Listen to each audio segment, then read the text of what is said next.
ก็ฮัด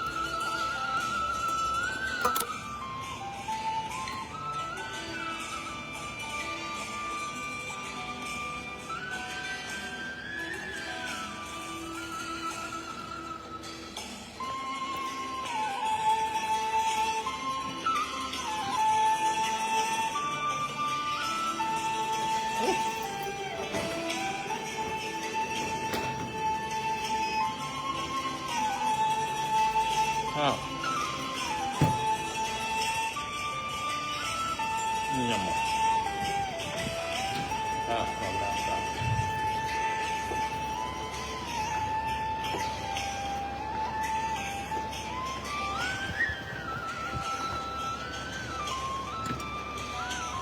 ยมหังสัมมาสัมพุทธังภะคะวันตังสรณังคัจโตอิมินาสการะนะตังพุทธังอภิปูชยามิยัมมหังสวากขาตังภะคะวะตาธัมมังสรณังคัจโตอิมินาสการะนะตังธัมมังอภิปูชยามิยัมมหังปฏิปันนังสังฆังสรณังคัจโตอิมินาสการะนะตังสังฆังอภิปูชยามิอะระหังสัมมาสัมพุทโธภะคะวะพุทธังภะคะวันตังอภิวาเทมิสวากขาโตภะคะวะตาธัมโมธัมมังนัมมัสสามิสุปฏิปันโนภะคะวะโตสาวกสังโฆสังฆังนัมมามิอันธรรมยังพุทธัสสะภะคะวะโตปุพพะคะนะมะกะรังกะโรมะเสโมตัสสะภะคะวะโตอะระหะโตสัมมาสัมพุทธัสสะตัสสะภะคะวะโตอะระหะโตสัมมาสัมพุทธัสสะโมตัสสะภะคะวะโตอะระหะโตพุทธัสสะหันธรรมยังพุทธาภิตุติงกโรมาเสภะคะโตอะระหังสัมมาสัมพุทโธวิชชารณะสัมปันโนสุขโตโลกวิทูอนุตตโรธัมมาสารติสัทธาเทวมนุสสานังพุทโธภควาอิมังโลกังสเทวกังสัมมารากังสัพพะมะกังสัสสะลิงปัญจังสเทวมนุสสังสยังอภิญญามกัตถวาปเวทิสิโยธัมมังเทสิสิอาทิกัลลยานังอิกัลลยานังปริโยกัลลยานังสัทธังสัพพยัญจนังเกวาระปุณณังปริสุทธังพระมจาริยังภะกะเสสิตามหังภะคะวันตัง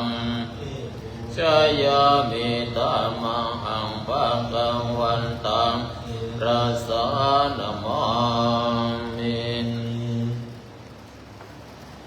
อันธัมมยังธัมมาภิตุติงโรมาเสโส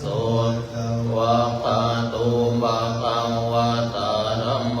สันติติโกอาการิโกเอหิปัสสิโกโห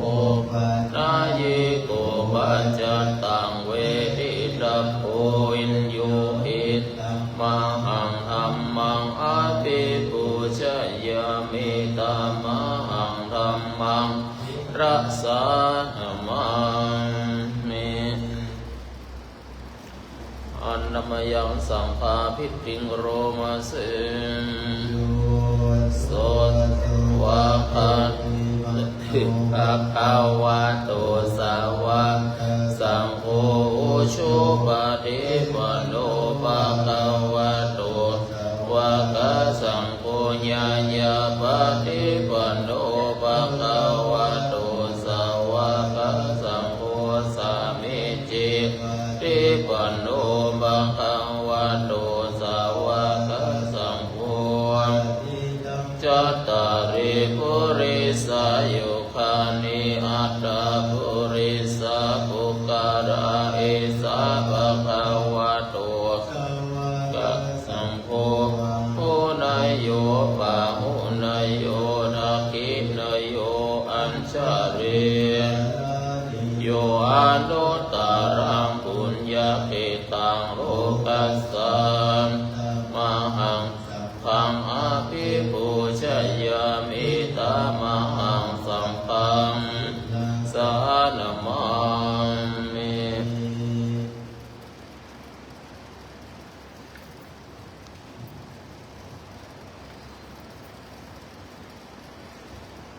หันธรรมยังรัตนาตยปนามาคาทายโยเจวะสังเวคะปริกิตนาปทัญญานามะเส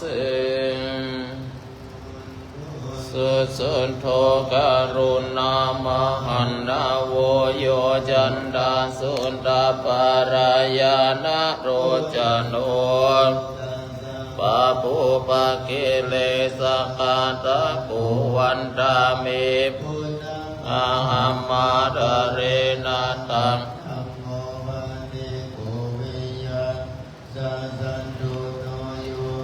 อาปังกามาตะเพตาพินนากุโลกุตโรโย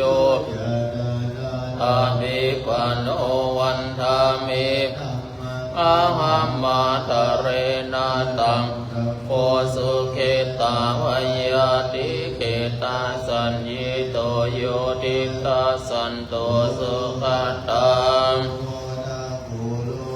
ปะเหโนอริโยสุเมธาสุวันดามิสังฆัง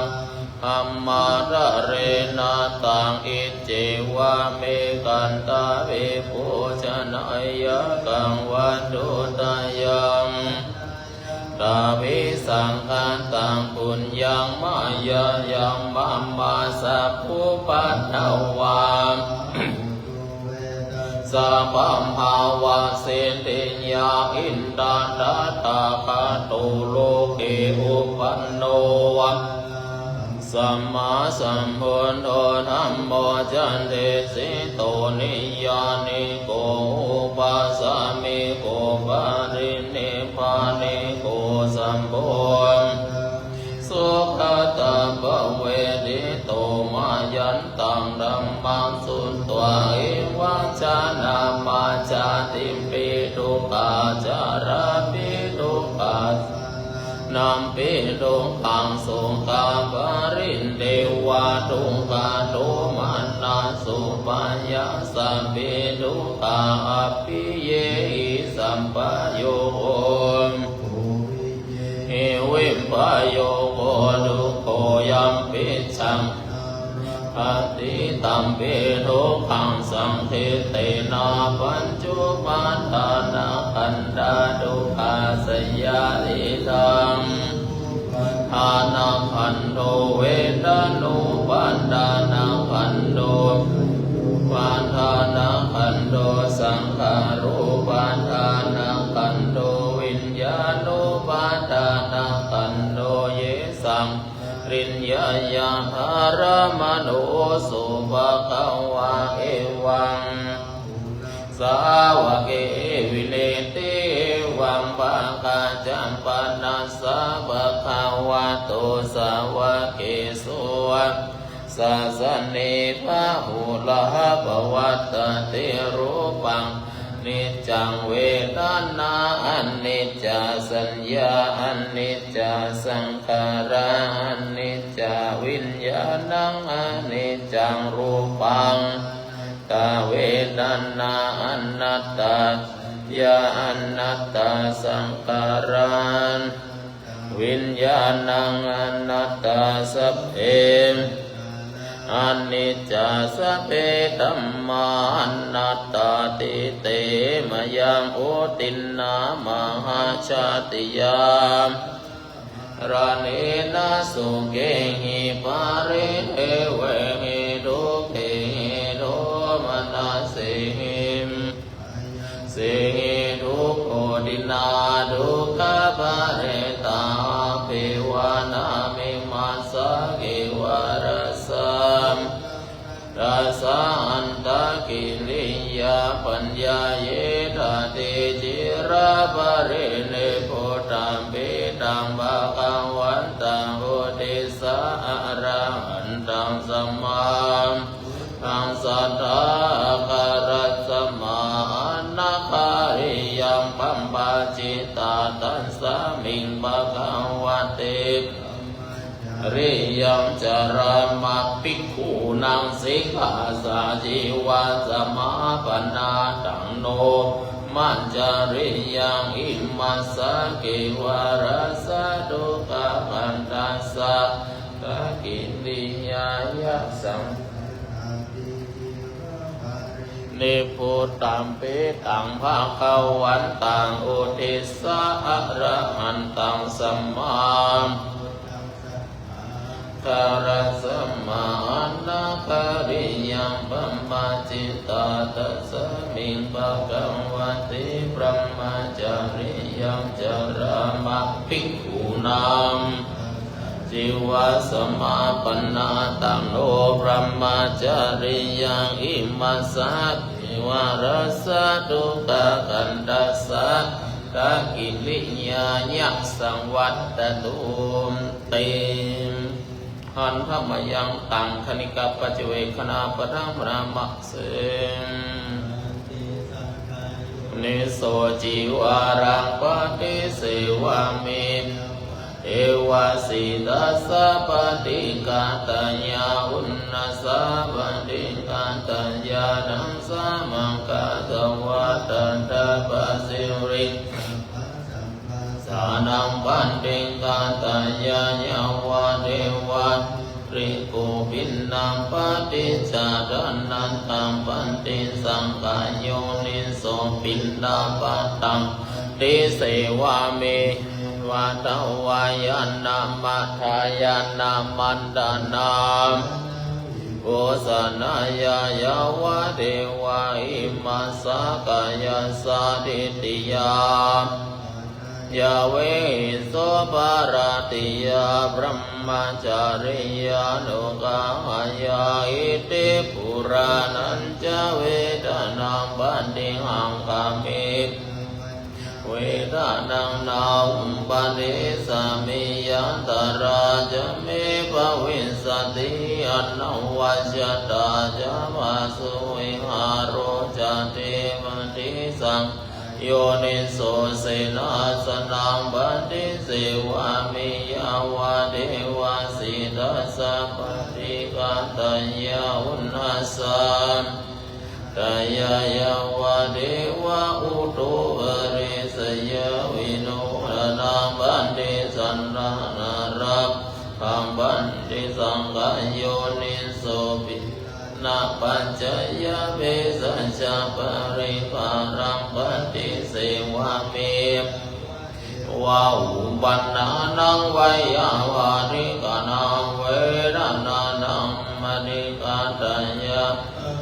ยาปัจจปารมาตยาติภาหุสังสัมมาวินิมิตัสสะโอตันตังลิเมการังอุทิตโห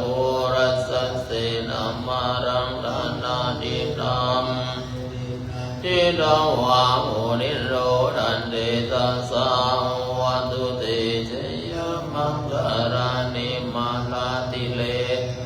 ปิโยชิตาสัพพรติงโอรัมปนารวังกะมังกะมันตัตตยังขังคันเดสุตันตาเวนตินาจินดาวะโหนินโด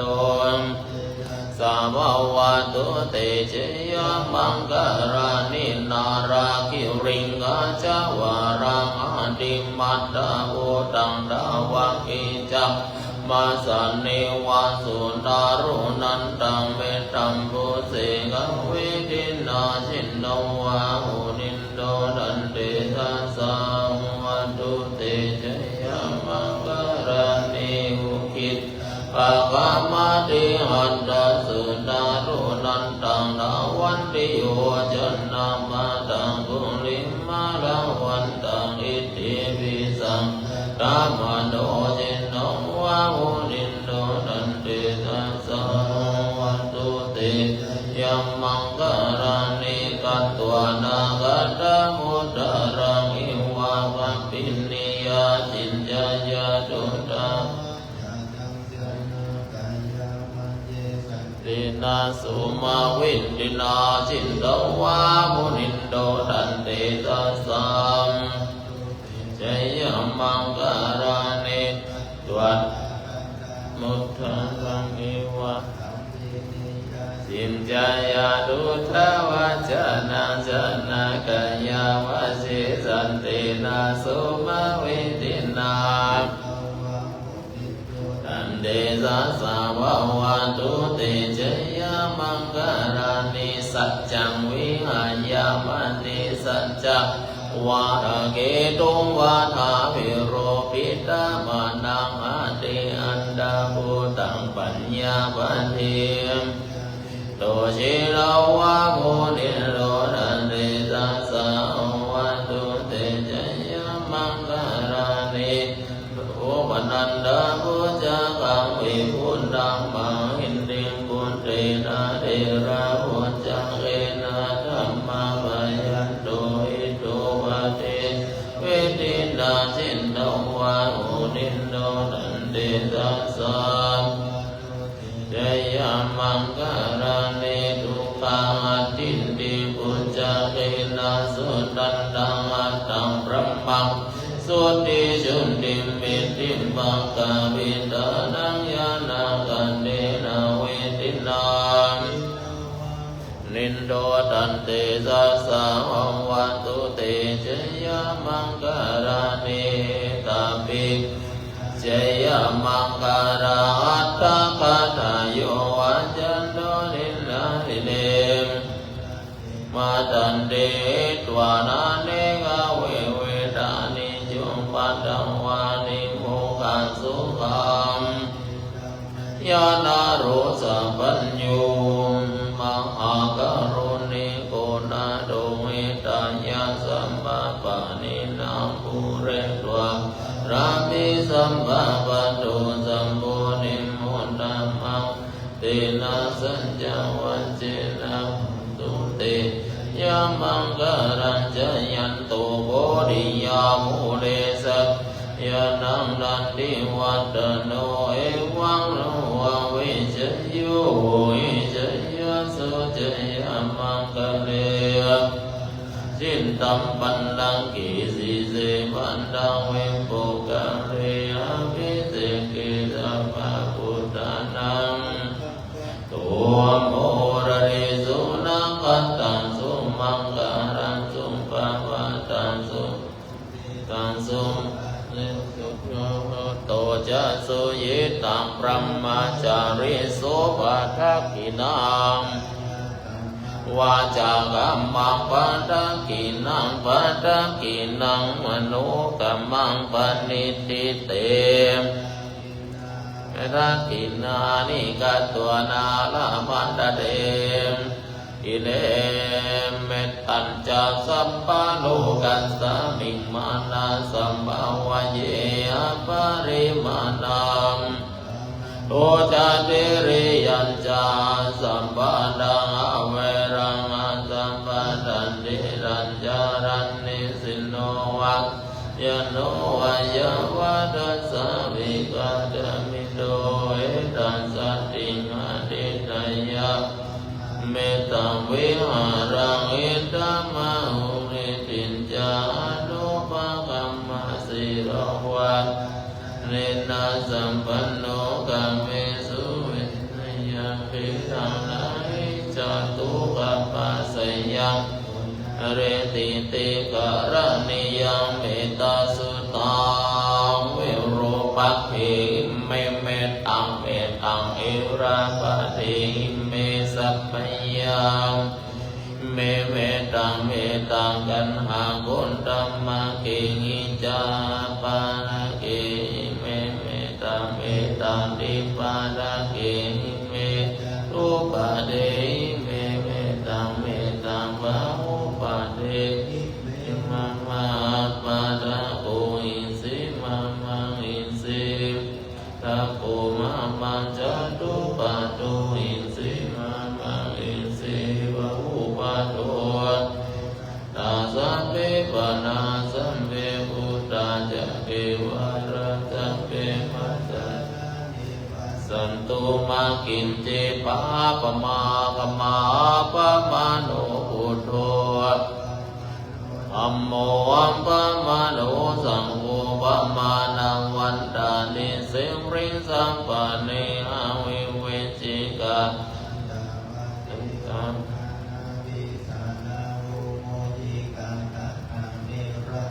ตัตตะเมปะริตาปาติกามันตุพุทธานิโสหัง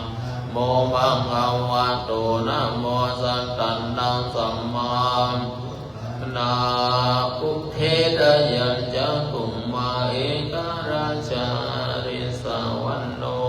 ดาวิภาวะสุตังตังมิหาริสาวันโนปันดาวิภาวะสุตังนัมมัสสะมิหาริสาวันนัมปันดาวิภาวะสังฆยัจฉะตาวิหาริโมติเตมะเอตาโคสัพพะตัมเมเตเมนะโมเตจามา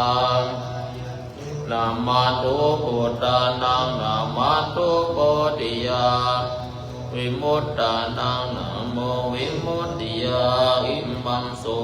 ริตังกัตวะโมโรจารติเอสันนาอัปเป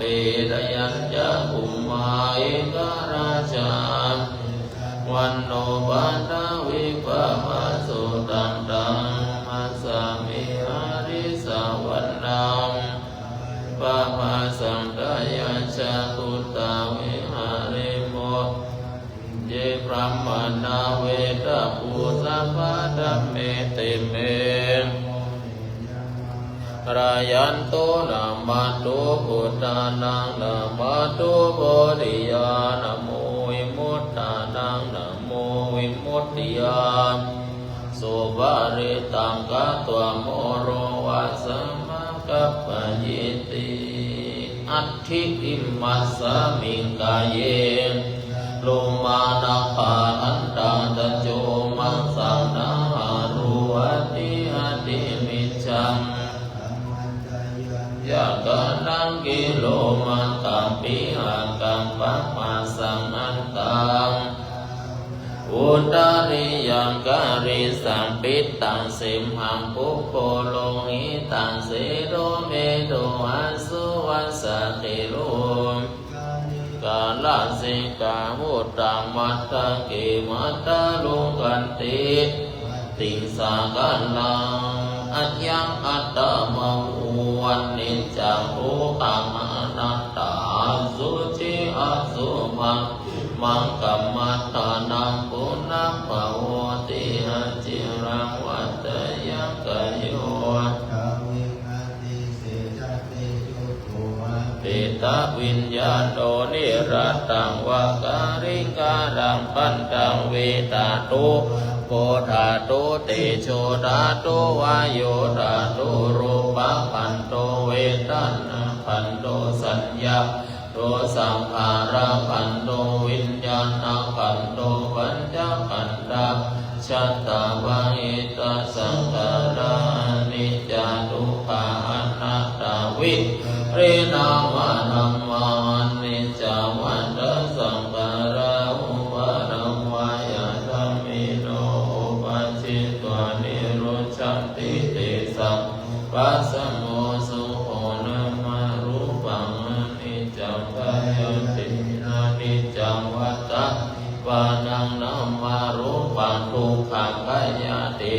สุขังวัตตะปานังนามารูปังอนัตตาอาสารกเตนะสารังตานิปานังนามารูปังอนิจจังนามารูปังทุกขังนามารูปังอนัตตานิจังวัตตะปานังสุขังวัตตานิปานังสารังวัตตานิปานังปานังบาลมังสุขังสุโขพุทธานังอุปาโดสุขังสันตัมมติสันนาปัสสังสัมมาคิสัมมาคานังตะโกสุโขภัตติโยเชตุจเนตัสสมิเยกัปปติยิตังวิชาจารณะสัมปันโนสุเสตุเทวามนุสเสติวาตาปฏิปิจโจรติมาปฏิจันติมาสันนโตอินโนวิพุทโธตปฏิเตชะสาอินตชะตาเทวะชะตาพระมชะตาชะตาอิสิชะตามหาอิสิชะตามุนิชะตามหามุนิชะตาปุริสัตตามหาปุริสัชะตากังวัติชะตามหาจักกังวัติชะตาพุทธชะตาพระชะตาอันรหันตาชะตาสิทธิวิชาภรนังชะตาสัพพโลกาจริยานังชะตานาโลกาทิปาติยานังชะตาเอติลังสัจจวัจเจสุวัตติโหตุตุยหังสวานัญญาโมพุทธัสสะนะโมธัมมัสสะสังฆัสสะสัยยะติตังรุหุรุสังฆัญญาวัสสะภาคินีอาริยยาชาติยาชาตุนาภิชานามิสัจจิจจปานาชีวิตาวุโรเปตานาสัจเจนะสิเตอุตสติขัพพัสสะ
เก็บเลยโดนฆ่ากันอิตังตานากัมมังนิพพานากัจจโยตุโนนิจจังอิตังศีลามังนิพพานาปัจจโยตุโนจังอิตังภาวนากัมมังนิพพานาปัจจโยโนนิจจังยังกินจิกุสาลังกัมมังเอหิกตังปุญญังโนอนุโมทันตุสุนันตุโหนตุเยเทวาสามิงทาเนอติกาตาติกายุกาตุสัพพะสัตตานังสุขีอัตตานังปริหารันตุมาตาตาสุขิตาหุนตุตุภามุนจันตุสัพเพยาตกาสุขิตาหุนตุภาบามุนจันตุสัพเพหยาตกาสุขิตาตุตุภาบามุนจันตุสัพเพปิสาสัพเพยังปาสัพเพเปตากิตาหุนตุตุภาบามุนจันตุสัพเพ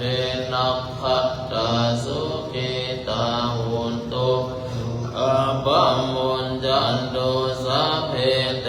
วาสุขิตาหุนตุตุภามุนจันตุเออาจาริโยปัจจยาสุขิตาหุนตุ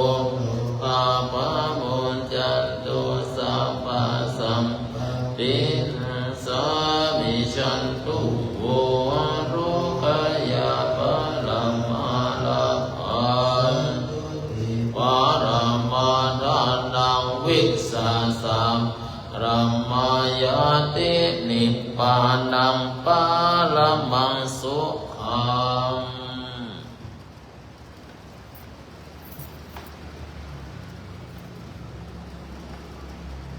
จบแล้วนะโมตัสสะภะคะวะโตอะระหะโตสัมมาสะนะโมตัสสะภะคะวะโตอะระหะโตสัมมาสัมพุทธัสสะโมตัสสะภะคะวะโตอะระหะโตสัมมาสัมปุชนิยังมหาเจติยังสัทธานังบุญดาสัสสะเนมโนอาราสโมดานังโลกะโมริมตังเอตัมเปเสราสาสะโตสัมมาหิโตหังเอมินามะมะการเรนะสุขิโตโหมินิพพายุติ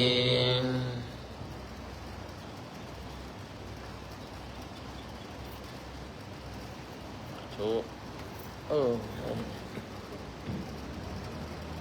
มีความสุขความเจริญอยู่ร่มเย็นสุขกันทุกด้านทุกคนทุกองค์ทุกคนด้วยเถิ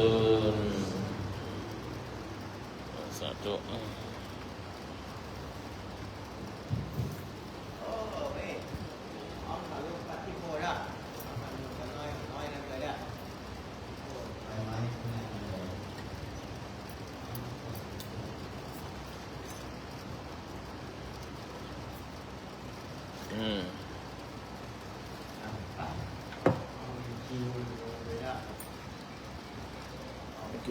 เก็บ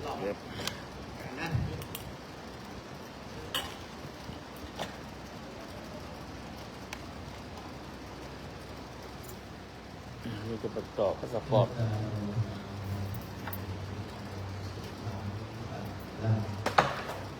เราวิสาครับเขียนเราวิสาไปออกที่ไหนครับลาวลาวลาว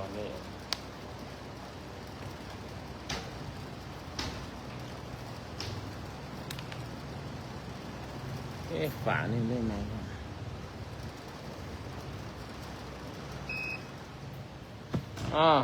เสร็จแล้วถ้าว่าเสร็จแล้วเดี๋ยวจะกรดน้ำ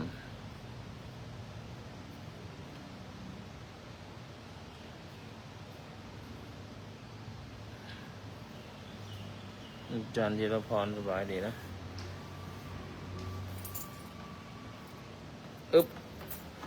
แก่ละลูกก็ยากก็ยากลูกก็โอยน่าก็โอยมันดอกไม่โรยไม่ยามหน้าหนาว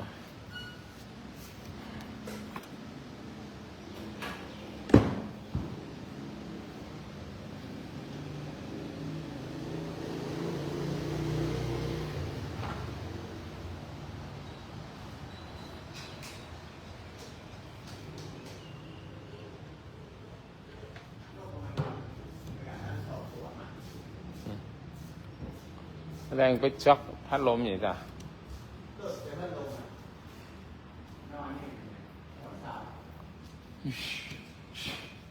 อ๋อ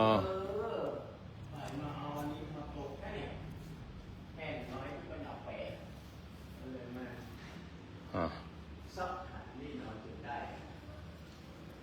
เกี่ยว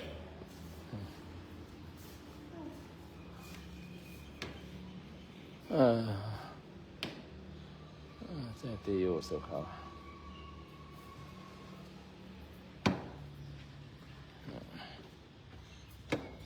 แรงคำ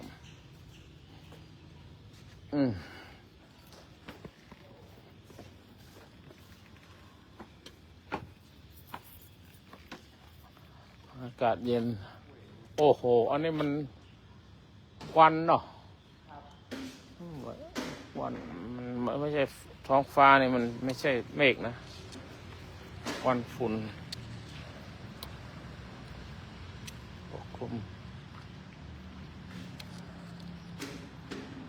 พวกเผาป่าหงมากมายไม่เผามันก็เผา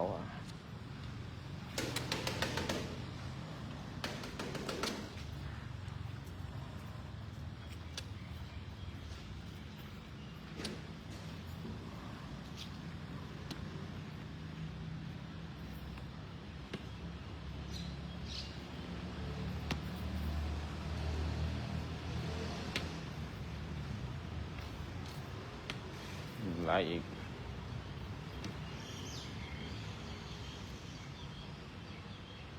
หนูมาเล่นแมว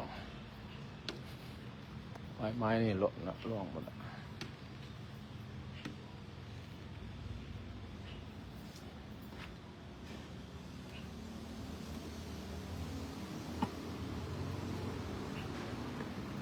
กรวดน้ำใครมีที่กรวดน้ำเชิญ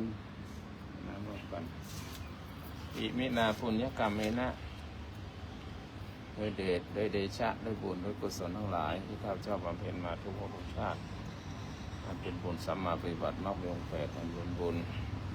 ในกรรมบารมีทั้ง30ทัศบุญทานศีลภาวนาเป็นศีลสมาธิปัญญาบุญได้บรรลุชาสมบูรณ์ในพุทธศาสนาในชาตินี้แม้ว่าชาติก่อนอย่างยิ่งทุกภพทุกชาติแม้ว่าเคยได้บรรลุชาสมบูรณ์บุญยังไม่เต็มเปี่ยมบารมีธรรมยังไม่สูงพอได้มาประมวลรวมกันเป็นตบะเป็นเดชะให้เข้าถึงธรรมะทางพิเศษของพระสัมมาสัมพุทธเจ้าข้าพเจ้ามีความสุขความเจริญในธรรมสูงยิ่งขึ้นไปในสุขภาพพระมัยสมบูรณ์แข็งแรง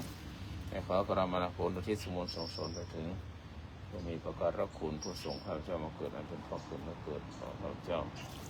ครูบาอาจารย์ท่านครูข้าพเจ้ารักสงสนและเพื่อนข้าพเจ้ามีความสุขความเจริญเพื่อนทั้งหลายที่อยู่ในห้องนี้แม้จากอุทิศสมบูรณ์หาผู้หนึ่งผู้ใดก็ขอให้บุญของข้าพเจ้าสำเร็จประโยชน์แก่ท่านทั้งหลายจะอุทิศหาใครก็ตามขอให้ได้สำเร็จขอที่สมุนสอนผู้มีประการคุณบรรพชนทั้งหลายที่ล่วงลับไปแล้วนะชื่อเองนะญาติที่ล่วงลับไป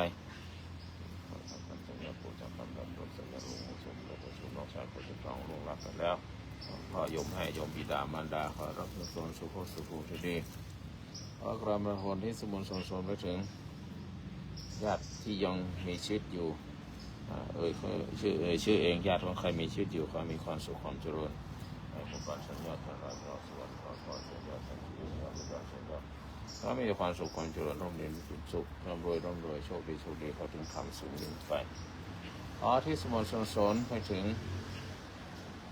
ครูบาอาจารย์ผู้มีพระกรุณาคุณพระอุปชาพระครูหมอธรรมพิโควิรุณพระพุทธเจ้าเสด็จโลกที่ใหญ่ในความเป็นสวัสดีในสิ่งที่เราเป็นที่รักความเป็นใจสัมพันธ์นี้คือกันในตัวนี้เจตสัมพันธ์เป็นข้อสุขความเจริญวัดชัดป่าทรงที่ไปยอมลงบนโลกธรรมชาติว่าจะมองที่ความจะรอเชียงใหม่ให้ครูบาอาจารย์เทศอินเดียที่เกิดศึกษาเขามีความสุขความเจริญสมปรารถนาที่มีชีวิตอยู่จงมีความสุขความเจริญและขอที่สมุนหาติเจ้าวาดพระสุสงฆ์สมเด็จสังฆราชโลกโมเลขอท่านทรงมีความสุขความเจริญสมเด็จสังฆราชโลกเลยพระเจ้าพระเนรทั้งหลายส่วนพระองค์และส่วนนี้ทรงสอนให้เทวดาทั้งหลายหรือว่าโลกนี้เทวดารักษาท่านทั้งหลายที่อยู่ที่อาศัยเทวดาทั้งหลายเจ้าที่เจ้าทางพระราชสอนทุกขเทวาพระเสนาเสื้อวัดเสื้อวาพ่อปู่ขาวพญานคราชสีพีพ่อปู่ขาวพญานาคราชพ่อปู่ฤาษีทรงนำพระนาคเทวดาหลายยติขายกุมารพระเวสสวรรณเขามีความสุขความเจริญทุกระดับองค์ทุกขเดกาสัพเทวดาพระปตาเทวดาภูมิเทวดาจตุมหาราชิกายมเทวดานิสิตาเทวดาตาวติสาเทวดาวรณิมิตาวสวัสดีเทวดานิมานาตีเทวดาทั้งหลายทั้งปวงขอให้มีความสุขความเจริญขอมีส่วนในบุญข้าพเจ้าได้เถิดและท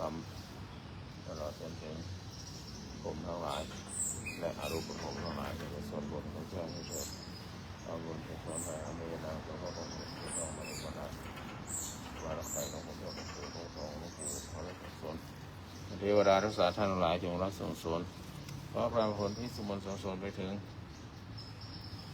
ผู้ที่สร้างโลกนี้รวมทั้งหลายพระราชติรูปราชกิจนาหมดแก้วมันคือก้าวในจิโรภามหาทีเวนัสติราชวิเจ้าโตโตนัสสัจเจ้านาราชสนขอที่หาเจ้ากรรมในเวรของข้าพเจ้าผู้หญิงก็ตามผู้ชายก็ตามผู้เจ้าพาเนรก็ตามเจ้าคุณก็ตามขอรับส่งสนอย่าได้เป็นกรรมเวรข้าพเจ้าขอหมดกรรมเวรข้าพเจ้าขอเจ้ากรรมเวรรับส่งสนและขออโหสิกรรมเจ้ากรรมเวรและให้พระข้าพเจ้าเป็นเจ้ากรรมเวรข้าผู้หนึ่งผู้ใดขอยกโทษและพยาการให้ทุกท่านทุกคนขอที่สมุนสอนมาถึงเสด็จไปถึงร่ำรวยโชคดีขอสมุนด้วยขอถวายเป็นราชส่วนล้นเกล้ารัชกาลที่9พระองค์ท่านเสด็จสวงสวรรค์คาไดสูงยิ่งไปถวายเป็นราชส่วนล้นเกล้ารัชกาลที่10พระบรมราชินีนาถพระพันปีหลวงพระเชษฐาภาคินีเป็นพระบรมวงศานุวงศ์ทุกพระองค์ขอทรงพระเจริญเป็นพระโพธิ์รับใสพระสมเด็จก่อนตราบนานเท่านานมีพระเกษมสำราญมีพระสุภาพพระบรมีสมบูรณ์แข็งแรงทุกพระองค์ถวายพระราชสมเด็จเจ้าฟ้าหญิงพระเจ้ากิติยาภาขอพระองค์พาหมายเจ้าพระประชวรด้วยเถิดทรงหายพระประชวรด้วยเถิดขอถวายเป็นพระสมเด็จสังฆราชมหาธิราชสมาคมทุกรูปพระสังฆาธิการทุกระดับชั้นทรงสำเร็จทั่วราชอาณาจักรนอกราชอาณาจักรมีแต่ความสุขความเจริญขอเป็นบุญไปถึงนายกรัฐมนตรีคณะรัฐมนตรีผู้บริหารประเทศกระทรวงทบวงกรมกรองแพทย์หมอพยาบาลครูบาอาจารย์ทั้งหลายตำรวจทหารตชด.ผู้ทำประโยชน์ต่อประเทศชาติข้าราชการทุกหมู่เหล่าข้าราชบริพารทุกท่านทุกคน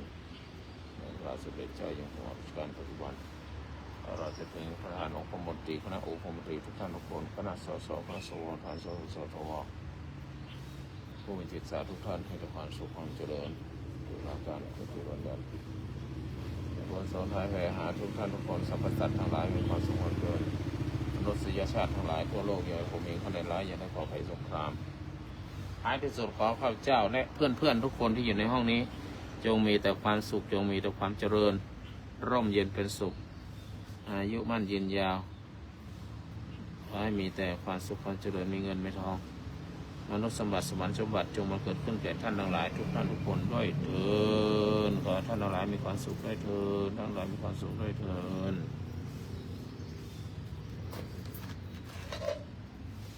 อาบเสร็จเรียบร้อยแล้ว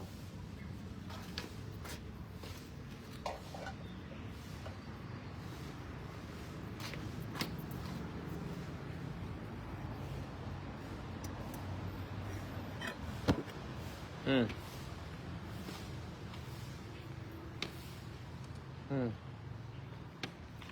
อากาศหนาวอยู่โอ้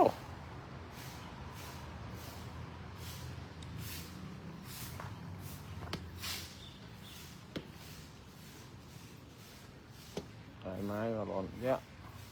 ท้องฟ้าโอ้โหมันครึ้มมากเลย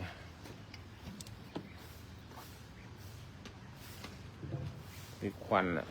ควันสวัสดีทุกท่านทุกคนทำวัดเสร็จเรียบร้อยแล้ว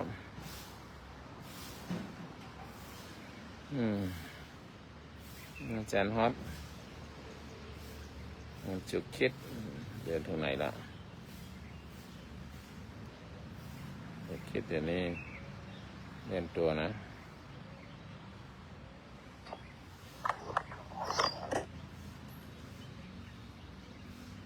นมัสการหลวงพี่ครูบาหลวงพ่อครูบาสี่ครูบาก็ได้ลบครบส้น นมัสการพระอาจารย์เจ้าค่ะ สาธุ นมัสการ กราบนมัสการหลวงพ่อพระครูไพบูลย์วัดโลกมลีครับ สาธุ วันนี้หล่อสักคนหัวจะหล่อกว่านี้เมื่อคนหัว ฮะ นมัสการ อ้าวทำไมอ่ะก้นหัวไม่ได้รอเรียนพระนี่ฮะมีไตรจีวรหรือยังไตรจีวรไม่มีบอกนะเนี่ยนี่วันนี้เป็นโกนเหรอ หลวงพี่วัดบอกเลยแต่ยีวันไม่ครบเอาผ้ายืนเลยส่งหลวงพี่วัดบอกเลยส่งมาหน่อยส่งมาหน่อย สาธุ หัวครับไม่กล้าลุกวันหลวงพ่อหรอครับพอดีสว่างแล้ว เอาแล้วนะ สาธุสาธุ เปิดประตูให้หน่อย แล้วไม้เท้าอะไรอ่ะไม้เท้าขยสิทธิ์อ่ะครูบา โอ้ยแม่เท้านี่ดูดิแม่เท้าหลวงแม่เท้าหลวงปู่คูณวัดกลางบางแก้วนะเขาว่างั้นนะ อ๋อ มีคนเอามาถวายเมื่อก่อนเขายาวเดี๋ยวนี้เขาตัดแล้วกลึงต่อกันเวลาเอาขึ้นเครื่องเอาไปถึงจีนมาแล้วเนี่ยหมุนตัวนี้ออกแล้วก็เอาใส่หมุนนี่ตัวออกแล้วใส่กระเป๋าใหญ่ไปใหญ่ไปถึงนั้นก็เอาไปใช้นะครับกายสิทธิ์ต้นชี้เป็นปลายชี้ตาย ไม้เท้าขยสิทธิ์ ต้นเป็นปลายตายนะทุบหัว ทุบหัวใช่ไหมไปทุบหัวใช่ไหม อากาศขมุกขมัวเนี่ยบนฟ้าเนี่ยมันถึงเราไม่เผาเพื่อนบ้านก็เผานี่ต้องปิดไฟก่อนเปิดตัวหน่อย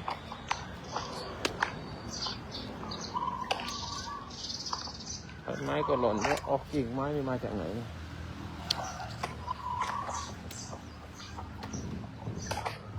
วัดหน้าอยู่แบบนี้ดูดิวัดหน้าอยู่ไหม วัดอะไร วัดที่เชียงใหม่วัดเกียร์สร้างเองนะเนี่ย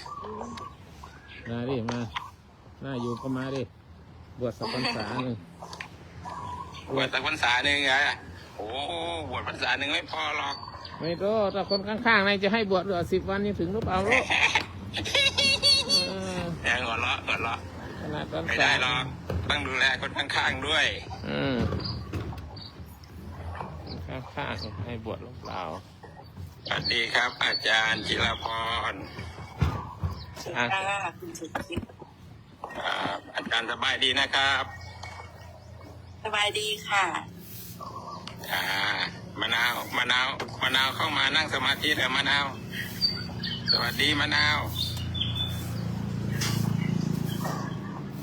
เงียบมะนาวยังไม่ตื่น สวัสดี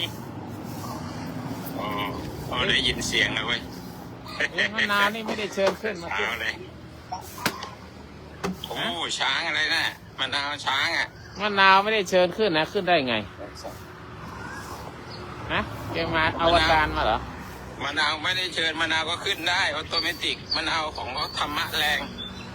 เพราะมะนาวนี่ทำไมไม่ เมื่ ได้ อปลา เชิ ย ญ เดือนกุมภา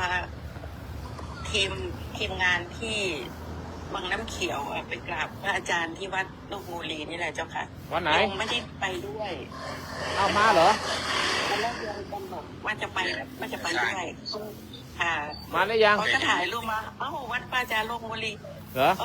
เสียดายจังใดที่ไม่ได้ไปด้วย อ๋อ ค่ะแต่เอ็มต้องไปกราบท่านด้วยเจ้าค่ะ เหรอลืมไปแล้วเนี่ยใช่หรือเปล่าต้องเห็นหน้าเขาจำได้ ไอ้จับไม้เท้าเหมือนพระแก่เลยนะเนี่ยจริงๆแล้วหน้าไม่แก่เลย แล้วก็แก่แล้วอีกปีหนึ่ง โอ้ยเลยอะ อีกปีหนึ่งจะ60แล้วเนี่ย ฮะ วันที่10 เมษายนนี่จะ59เต็ม อ๋อ10 เมษาใช่ไหมโอ้ยไม่กี่วันนี้เอง ใช่มาดิมาแจกข้าวสารด้วยกัน อ๋อมีแน่เลยบอกว่าจะแจกข้าวสาร5 ตันนะใช่ไหม ใช่แจกทุกปีมาหยุดเอาตอนช่วงโควิด จะทำบุญแจกข้าวสารนะจากค่ะ 5 ตัน 5 ตัน มีคนช่วยบ้างตอนนี้มัน6 ตันกว่าแล้วนะ6 ตันครึ่งแล้วมันแจกนอกฤดูกาล สา ด้วย ธุอนุโมทามิมะด้วย จ้ะเอาสักทั้งนี้ทั้งมะ เอาสัก100 ตัน ตั้งใจว่าสัก100 ตันคงจะได้100 ตันก็หยุดละถึงหรือเปล่าไม่รู้เนี่ย อ๋อนี้ได้เท่าไหร่แล้วเนี่ย 36.5ได้กี่ตันแล้วทั้งหมดอ่ะ 36.36ครึ่ง ไม่ใช่ตั้งแต่ทำมา ใช่36 ตันครึ่ง 6 ตันครึ่ง 6 ตันครึ่งอ๋อ 3636 36 เธอที่ซิกเก๋ยะ 36 ความประสงค์ปรารถนาเท่าไหร่นะ 100จะถึงไม่ถึงก็ไม่รู้เราแต่ไม่ได้เขียนสัญญาปรรถนา200เหรอ 100ทำไมพูดไม่ได้ยินฮะ100จะถึงไม่ถึงไม่รู้แต่ว่าไม่ถึงก็ได้ถ้าเราไม่ได้เขียนสัญญากับใครแต่เราตั้งใจเฉย เอาอายุกลับเลย120 โอ้เดี๋ยวดูก่อน มันแรงปรารถนามันต้องถึงที่เอาอายุกลับเลย120 ก็ตั้งใจไว้นะ ค่ะ ซื้อหวยไงมะนาว มะนาวซื้อหวยไง300ก็ประมาณ5 ถุงเนี่ย5 ถุงนี่เข้ามะลิอย่างดีแต่เขาลดให้นะ5 กิโล5 กิโลเขาเอาประมาณ190เขาลดให้แล้วมะลิใหม่แล้วข้าวใหม่เลยข้าวจากไม่อาย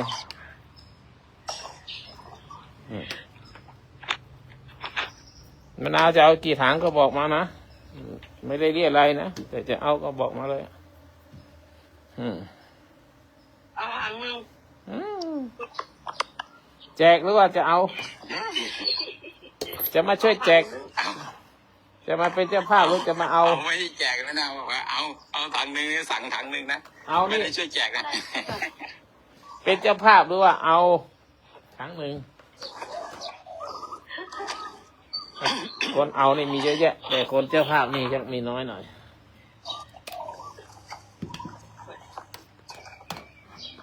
ไม่เป็นไรเรามีเงินทุนนะทุนสำรองเรามีละไม่กลัวอันนี้จะคุยเรื่องอะไรดีฮะคุยเรื่องอะไรดี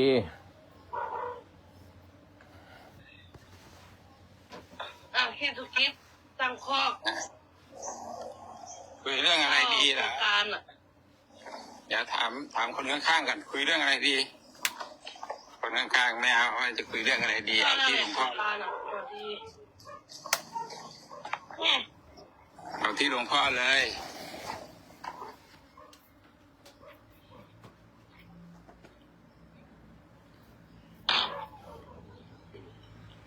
แล้วว่าเอามาว่า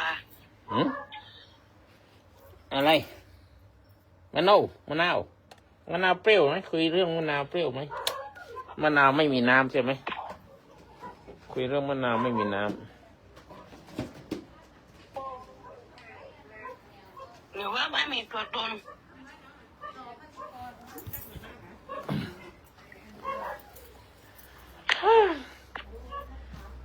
เอาคำข้อนี้มาเลยค่ะอาจารย์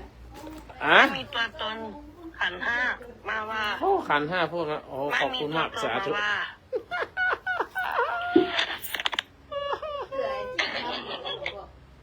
ไม่ทุกครั้งเอาไปเองแต่ว่าถ้าลืมหรือไม่ทันตอนเช้าก็เลย วันนี้ตั้งอีกข้างก่อน นะเข้ามาเอาบนก่อนเนี่ย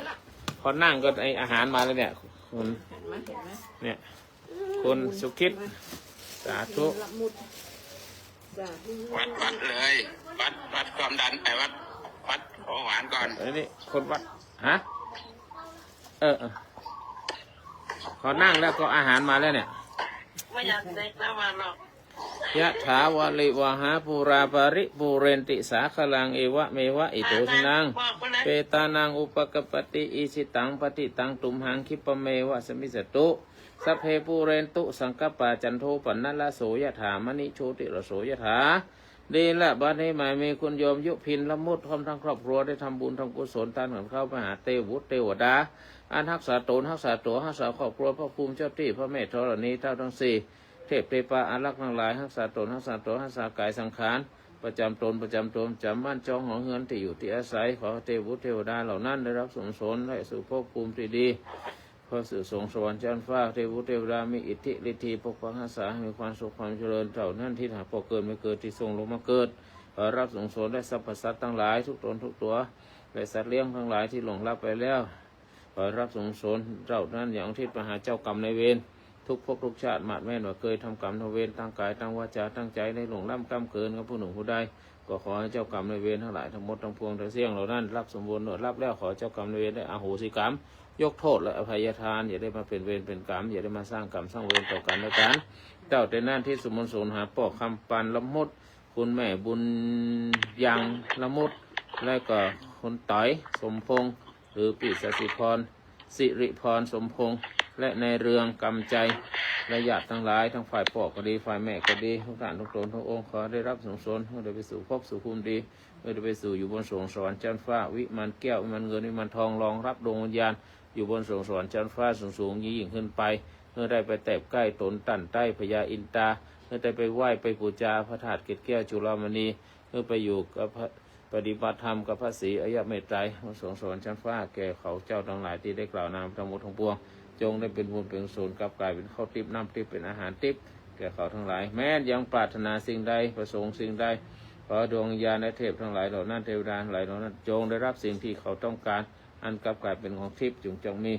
จึงขโมทนาสาธุการขอบุญสนไถ่แผ่ไปและบุญเหล่านี้ได้กลับสะท้อนย้อนมาพบว่าฮัสซาเมื่อมีแต่ความสุขความเจริญอยู่จะไปใดเขียวขาดปลอดภัยร่มเย็นสุขอายุมั่นขวัญยืนมีความสุขความเจริญมีเงินทองร่มเย็นเป็นสุขด้วยคุณงามความดีด้วยคุณพระรัตนตรัย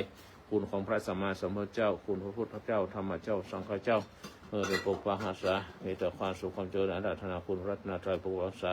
อยู่ร่มเย็นเป็นสุขได้อยู่ได้ประพฤติปฏิบัติธรรมมีขันติความอดทนวิริยะความเพียรมีสติระลึกได้สัมปชัญญะความรู้ตัวทั่วพร้อมพระธรรมจากรักษาผู้ประพฤติปฏิบัติธรรมสมควรแก่ธรรมจึงขอโมทนาจึงขออาราธนาคุณความดีทั้งหลายปกปักรักษาวัดสัพปิติโยวิวัชชันตุสัพพะโลโกนัสสันตุมาเตปวัตตวันตรโยสุขีตีกายุโกภวะอาภิวาตานะสีลิสานิจังวุฒาปัจจายโนจัตตารโอธรรมาวัฏันติอายุวันโนสุขังภาลึงพลังแรงๆหน่อยสิ่งนี้ในนี้หมดละยาเดี๋ยวนี้อยู่ในหมดละ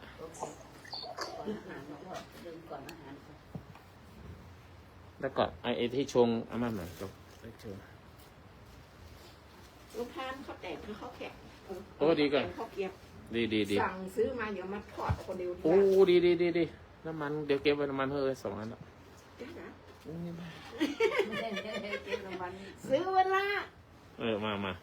อันนี้ก็หลวงพ่อชมมาก่อน ถ้าทอดแล้วถ้าแบบตันใส่ถุง เอาใจนี่ยัง นี่ใส่จุ๋ย โอ้นี่เ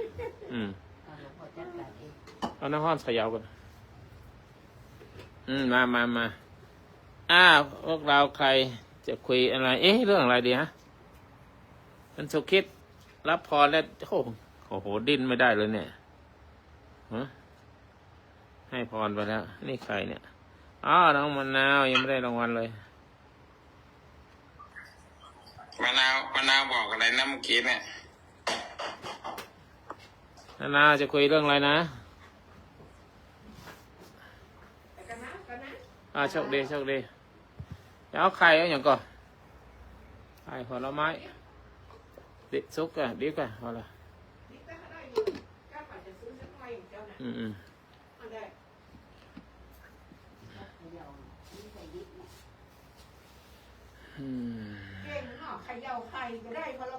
ขันห้า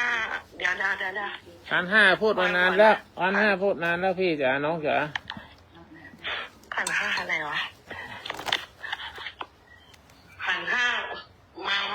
าวา ขันห้าพูดมาจน เจ้ายังไม่เจ้าโอเคหน่อยแค่นี้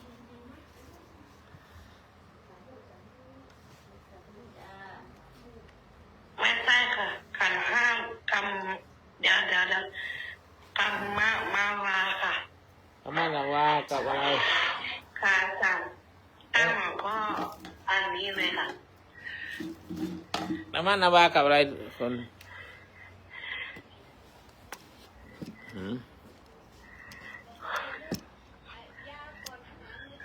มีไหน กำมาวาแล้วอีก คนเนี้ยไหนเนี่ย ฝนมาวาค่ะอาจารย์ อะไรคนมะนาว มันมีเหรอ แล้วไอ้ฝานมที่จืดมาใส่นี่กล่องหนึ่ง เต้นมาวาค่ะอาจารย์ ที่ข้างล่างกล่องสี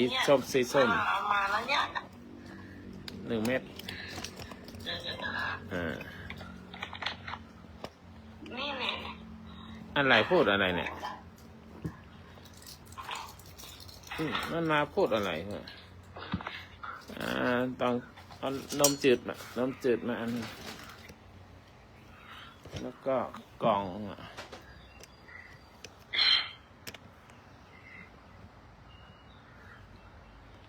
เจ้านี่ไม่อยู่ก็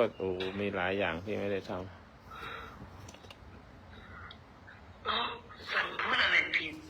ฮะ อาจารย์งงเนี่ย นาพูดเรื่องอะไรอ่ะ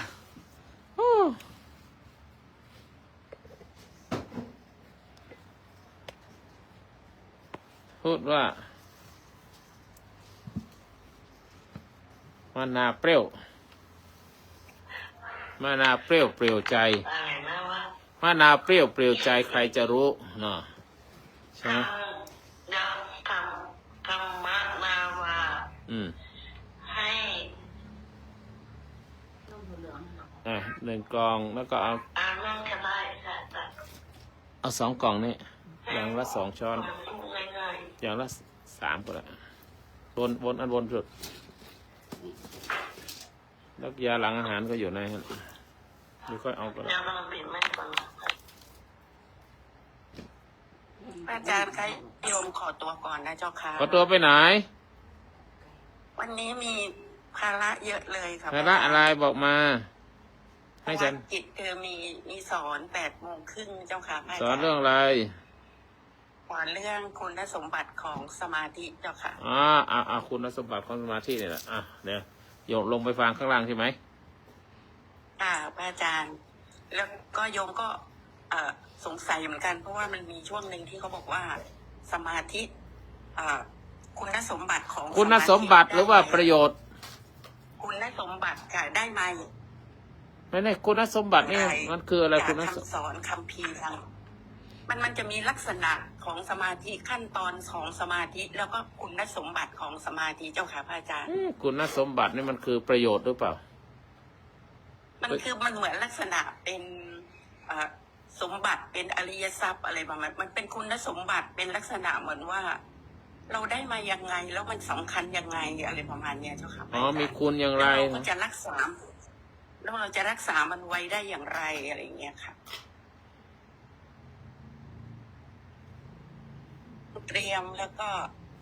มีช่วงเช้าและช่วงบ่ายเจ้าค่ะพระอาจารย์ แล้วก็ช่วง10 โมงถึง11 โมงก็เขาก็เชิญให้ไปจัดไปพูดในรายการของสวทเกี่ยวกับการทำสมาธิด้วยเจ้าค่ะพระอาจารย์ โอ้ดีเป็นคน วันนี้มีงานเยอะ ก็เลยจะเตรียมตัวแล้วค่ะ เป็น 6 คนที่มี โงคง ประโยชน์มากเลยเนี่ยโอ้โห ก็เมื่อเช้าได้เข้ามากรวดน้ำกับพระอาจารย์ก็อนุโมทนา โอ้ สาธุ นั่นแหละ เจ้า ต้อ ค่ะ งอันนี้กดน้อยไปอยู่นะ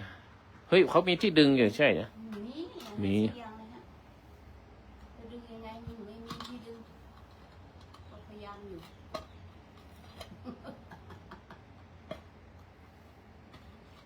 ตัวเองดึงขาดไปแล้ว ไม่ได้ดึงทำไมอย่างนี้เลย สาธุ อ๋อมันต้องเลือกอ่อนอีกเนาะ อาจารย์ลงไปฟังข้างล่างเขาไปเลยตอนนี้ไอ้เรคคอร์ดเราไม่มาหรือเปล่าเนี่ยแม่ใบหมอนสวัสดีนะนี่นาจิตสะอาดเดี๋ยวก่อนอาจารย์ฮอตอาจารย์ฮอตบิณฑบาตคนสุขิตเดี๋ยวรอเรคคอร์ดก่อนพูดไว้เสียดายว่าเดี๋ยวจำไม่ได้ นี่ลองดูค่ะเย็นดี สองอย่างกี่ช้อนสอง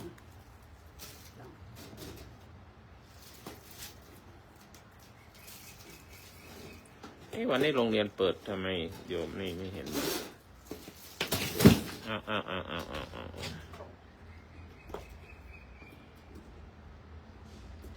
นั่นชิคเกตว่าไงหายเงียบไปอีกแล้ว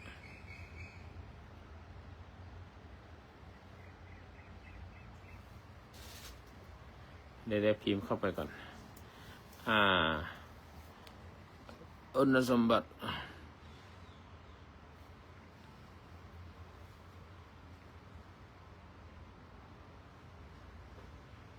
คุณสมบัติไม่ใช่คุณสรพงษ์นะไอ้สมบัติท่านเสียไปแล้วเนี่ย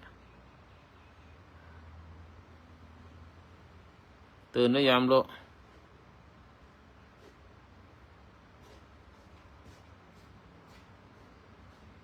ใช้เครื่องหมายคำถามด้วยอันนี้เราจะพูดเรื่องคุณสมบัติของสมาธิ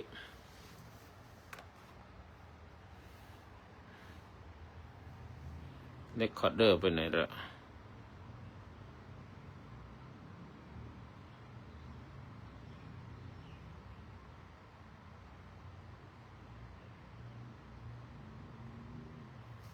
เรคคอร์ดเดอร์นั่นจุกคิดไปไหนไม่คุยกันหน่อยค่ะอาจารย์ค่ะลงขอลงคนนะ ลงไปไหนเข้าไปที่วัด ฮะ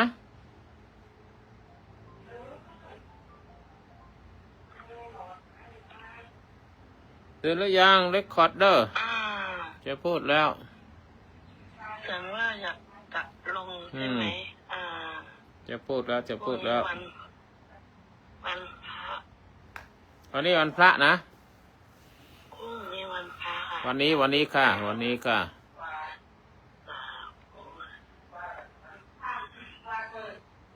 ใช่ค่ะ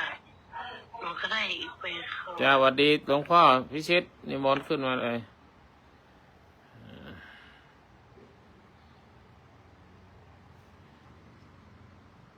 เรคคอร์ดเดอร์เราหายไปเลย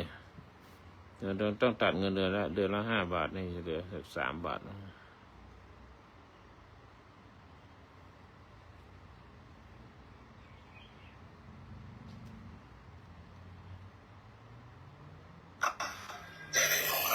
การนมัสการหลวงพ่อครูบารมีครับสาธุครับสาธุการนมัสการอาจารย์ฮอตนะครับเจริญพรยมสุขคิดไม่ว่านะจ๊ะ จ้า ราชการพระอาจารย์เจ้าค่ะตามราชการพระอาจาร เจ ย์ ริญพร แสงได้ไหมแสงเสื้อผ้าหน้าผมได้ไหมขึ้นหัวข้อแล้วอาจารย์คุณสมบัติสมาธิอาจารย์ลองเซิร์ฟหน่อยดิ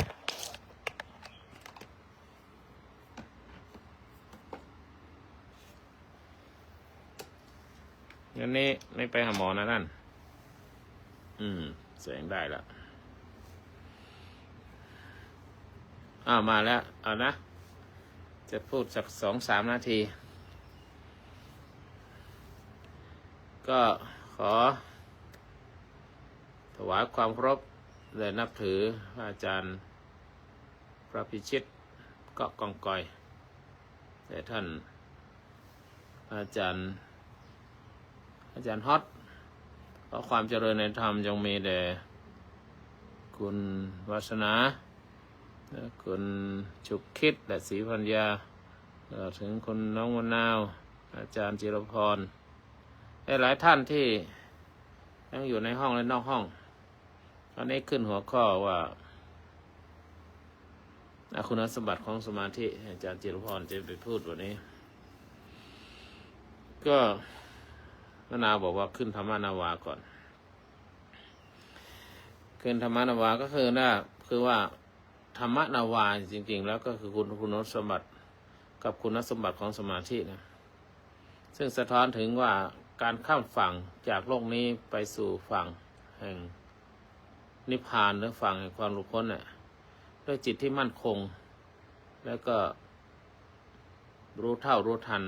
ในวัฏสงสารในสังสารวัฏนี้เพราะฉะนั้นธรรมนาวาคืออะไรธรรมนาวาก็แปลว่าเรือแห่งธรรมตามที่ล้นเกล้ารัชกาลที่10ได้สืบสานปณิธานของล้นเกล้ารัชกาลที่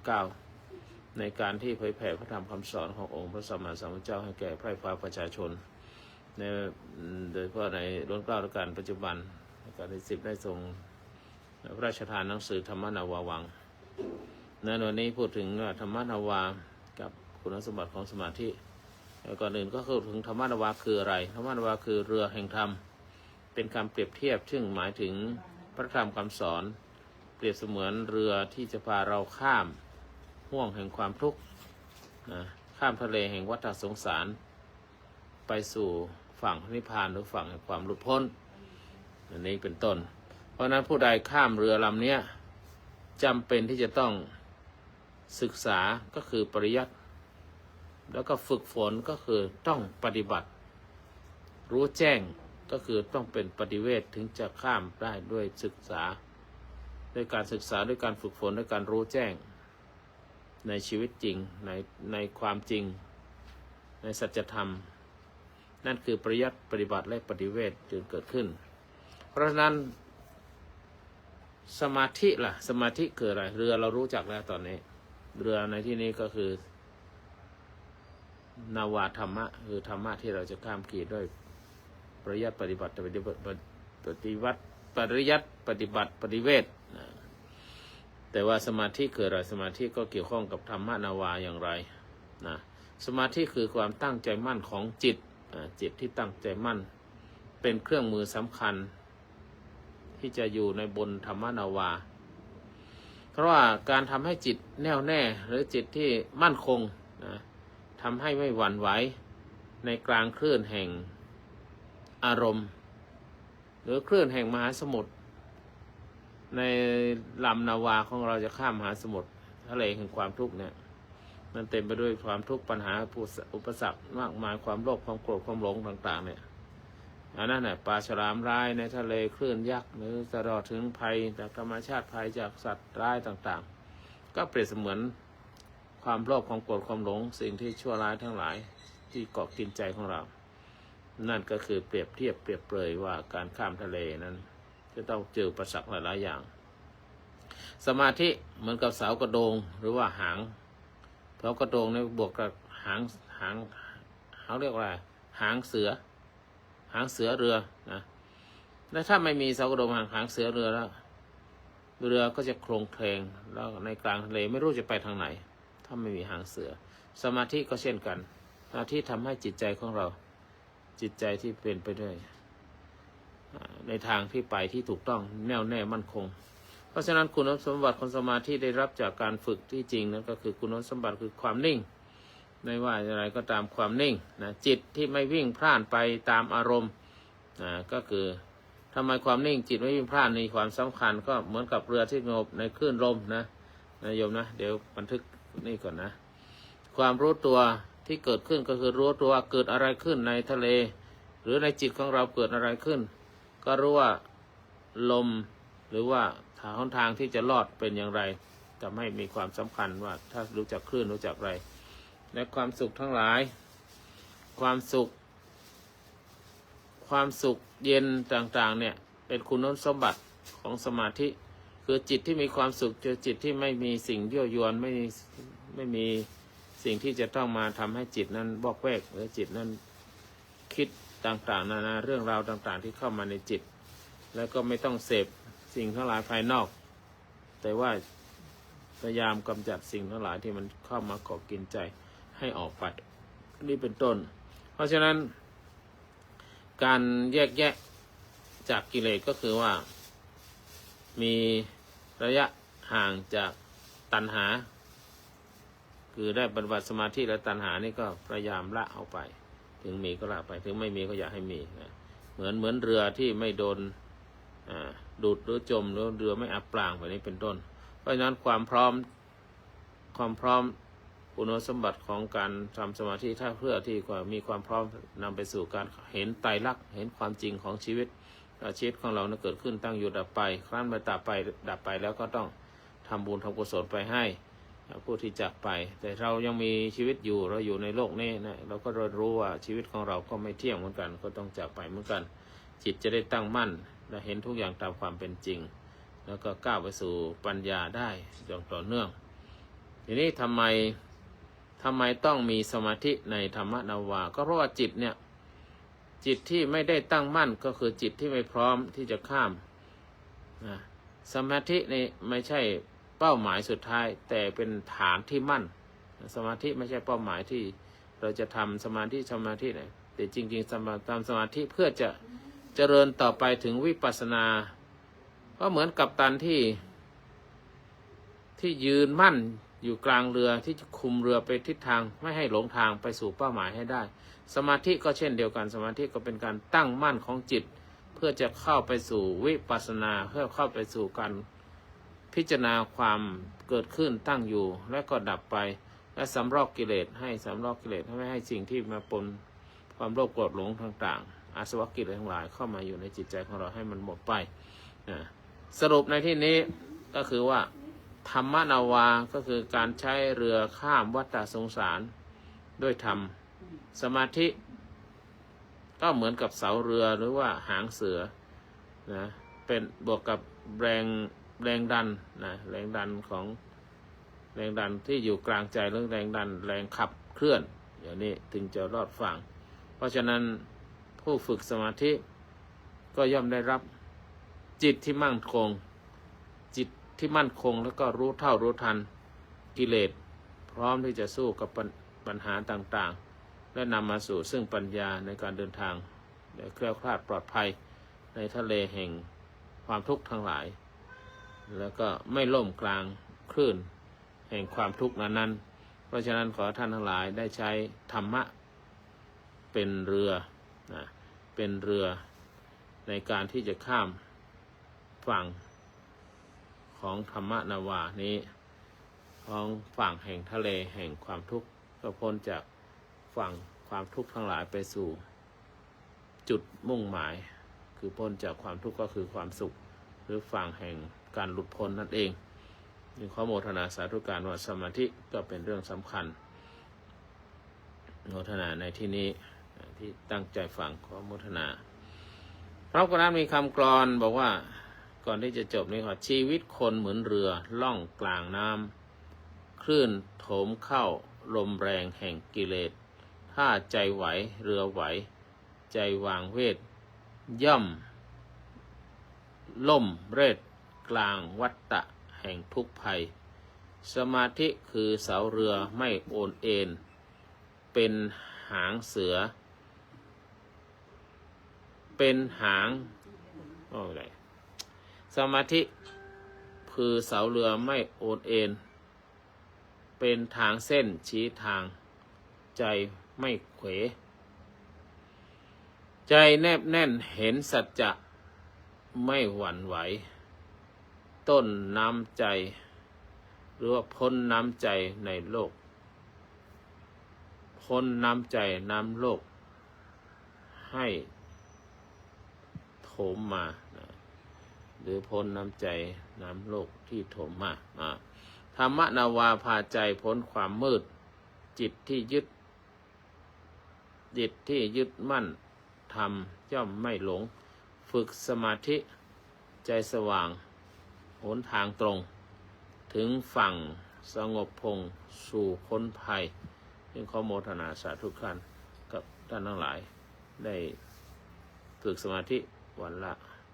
5 นาทีก็ได้หายใจเข้าก็รู้สึกหายใจเข้าหายใจออกรู้สึกหายใจออกแล้วก็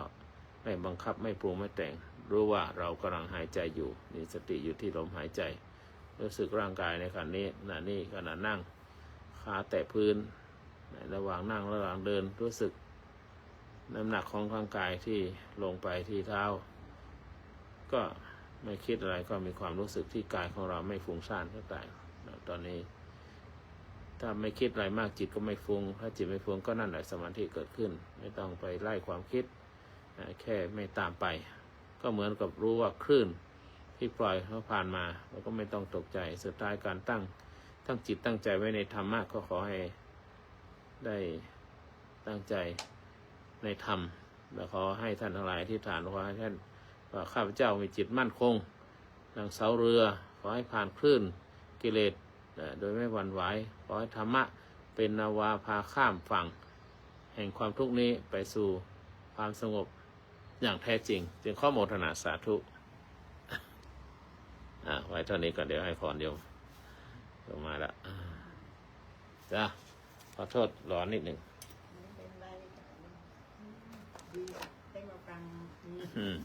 ร้อนนิดเดียวออกธรรมะอันนี้ไงลูกชายหรือหลานชายหลานชายค่ะ โอ้โหได้บวชหรือยังเนี่ยยังค่ะหลานชายน้อยใช่ไหมยกด้วยกันนะ น้ำมาลูกนะ แม่วางนี้สาธุสาธุวางรับพรน้ำที่กดน้ำมายังรับพรพร้อมกันยะถาวาลิวหาปุราบริปรินิสาขลังเอวะเมวะโตชินังปิตนังกัปติเอชิตังปฏิตังตุมหังคิปะเมวะสมิสตุสเพปเรนตุสังกปะจันโทปนัสโสยะถามณิโชริโสยะถาดีและบัดนี้ไม่มีคุณมาลาพงผาและครอบครัวได้ทำบุญทำกุศลไปหาพ่อเกิดไม่เกิดเจ้ากรรมนายเวรและญาติทั้งหลายที่ล่วงลับไปแล้วบรรพบุรุษต้นกุลคุณพ่อคุณแม่ขอรับส่งสนถ้าเราถึงถวายเป็นราชกุศลล้นเกล้าและการที่9พอดีขอพระองค์ท่านเสด็จส่งสวรรค์ข้าราชสูงยิ่งไปและล้นเกล้าและการที่10พระบรมวงศานุวงศ์ทุกพระองค์ทรงพระชนมายุยิ่งยืนนานเป็นร่มโพร่มไทรสมในก่อนเชื่อกันนั้นตลอดไปมีพระเกษมสำราญพระองค์ท่านที่หาเจ้ากรรมเวรขอเจ้ากรรมเวรรับส่งและอโหสิกรรมตลอดถึงลูกที่ล่วงลับไปแล้วขอรับส่งสนสู่ภพภูมิที่ดีพระองค์นั้นพระภูมิเจ้าที่แห่งธรณีทั้ง4รักษาที่อยู่ที่อาศัยพยามิจุราชยมบาลพระอินทร์พรหมรับส่งสนได้มาทำบุญแล้วขอบุญทั้งหลายให้แผ่ไปตามความต้องการทุกประการและบุญเหล่านี้จงได้กลับสะท้อนย้อนทางปกปักรักษาให้หมดทุกข์หมดโศกหมดโรคภัยเคราะห์ผีเคราะห์เดือนเคราะห์วันเคราะห์ยามเคราะห์ทั้งหลายต่างๆนาเคราะห์ทั้งเหนืออย่าได้มาปกเคราะห์ตรงอย่าได้มาเผาเคราะห์ตรงออกอย่าได้มาใกล้เคราะห์ทางใต้อย่าได้ชิมหายไปหมดไปหายไปปัญหาประสังต่างๆหมดไปหายไปเจ้ากรรมเวรรับแล้วขออโหสิกรรมยกโทษภัยทานทุกการไปสู่ทิศทางคนและทิศทางพร้อมกันนั้นเป็นบุญกุศลกับปกปักรักษามีความสุขความเจริญมีโชคมีลาภมีความเจริญรุ่งเรืองในชีวิตด้วยพระพุทธคุณธรรมคุณสังคุณราชนาปกปักรักษาเมื่อได้อยู่ได้พูดปฏิบัติธรรมมีขันติความอดทนวิริยะความเพียรมีสติระลึกได้สัมปชัญญะความรู้ตัวทั่วพร้อมพระธรรมจากรักษาผู้ประพฤติปฏิบัติธรรมสมควรแก่ธรรมจึงขอโมทนาได้มาทำบุญแล้วมีแต่ความสุขความเจริญยิ่งขึ้นไปดังคำคาถาบาลีว่าสัพพิติโยวัชันตุสัพพะโลโกนัสสุมาเตโพตุนริสุกิติกายโกภอยพุทธนาสีเอสันนิจังวุฒามจานิจตโรธรรมาทันติอายุโนสุขังพระลังสาธุสองเสกตุสาธุกราบนมัสการหลวงพ่อครูบารมีโครดอีกครั้งหนึ่งครับสาธุอาจารย์แล้วก็ท่านอาจารย์วิชิตนะครับแล้วก็พระอาจารย์ฮอตนะครับก็สวัสดีเพื่อนๆทุกคนท่านชุคิดอาจารย์ปริญญาเอาไปเทถุงดิคุณสมบัติของสมาธิจ้ะ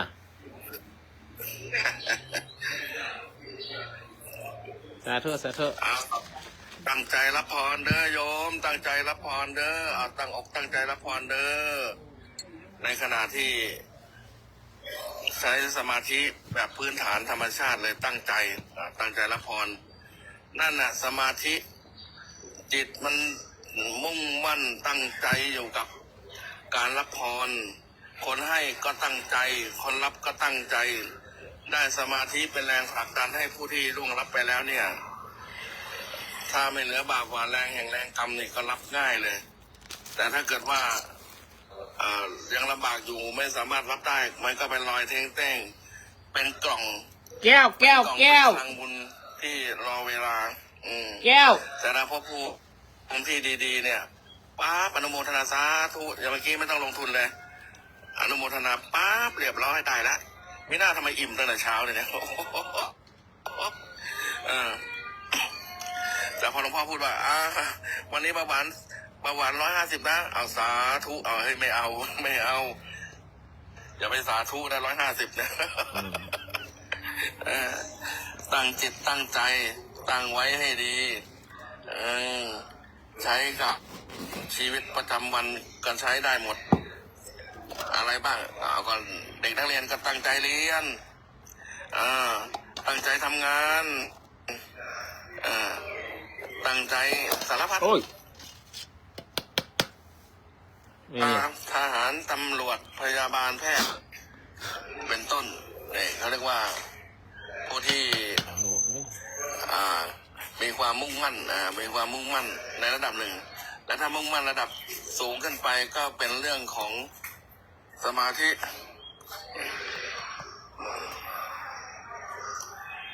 เป็นเรื่องสมาธิที่อยู่ในรายละเอียดที่สูงขึ้นไปนะ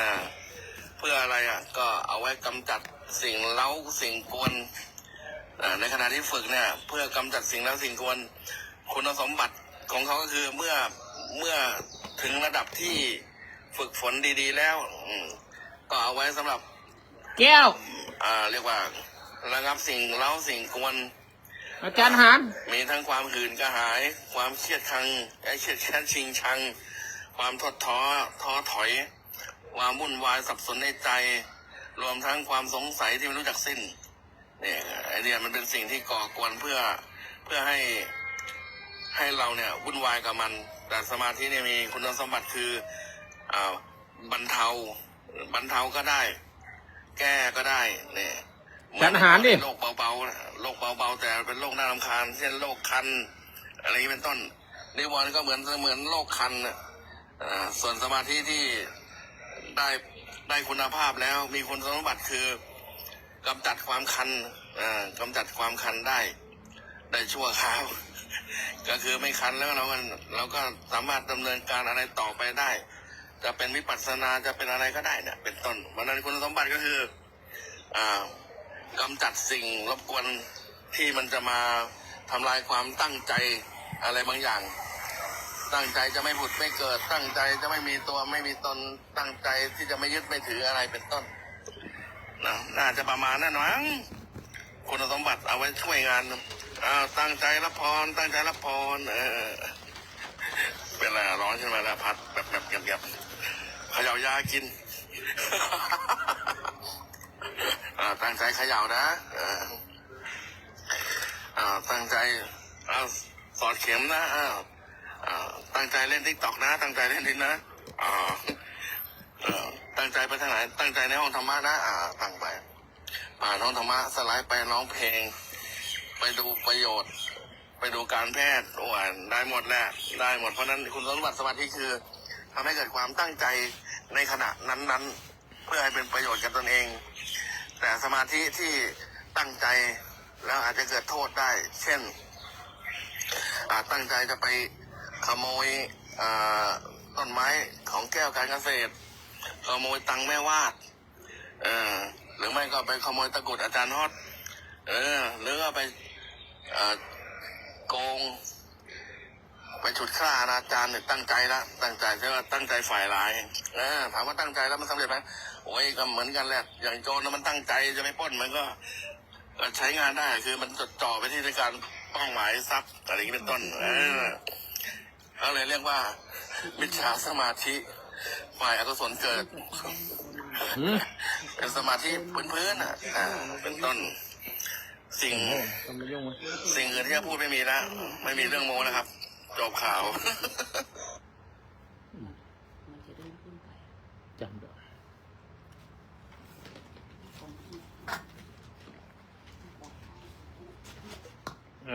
ท่านอื่นมีอะไรไหมดีมากเลยคุณสมบัติที่ท่านว่าเนี่ย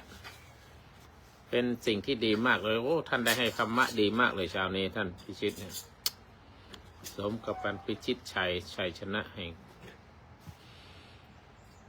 จ้ะอนุโมทนาสาธุกับทุกท่านทุกคน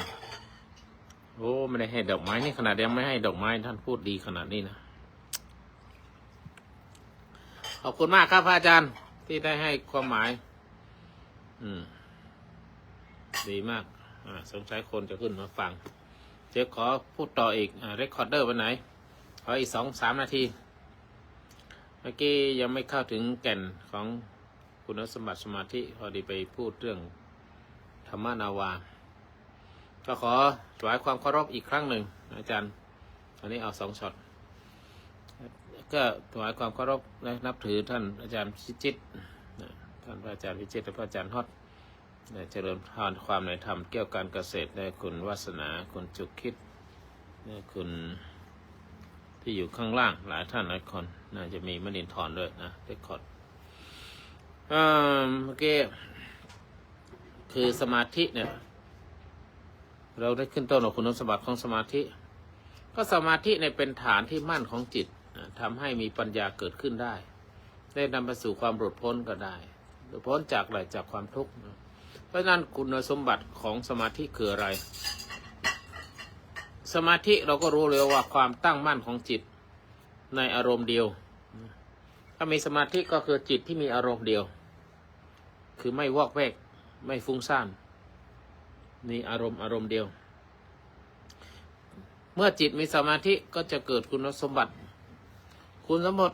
ของสมาธิคือ1จิตแน่วแน่มั่นคงนี่แน่นอนละอย่างที่พระอาจารย์พิชิตกล่าวไปคือจิตไม่ไหลไปกับอารมณ์ภายนอกความโลภเข้ามาไม่ใช่ไปอยากได้หรือโกรธขึ้นมาก็หวั่นไหว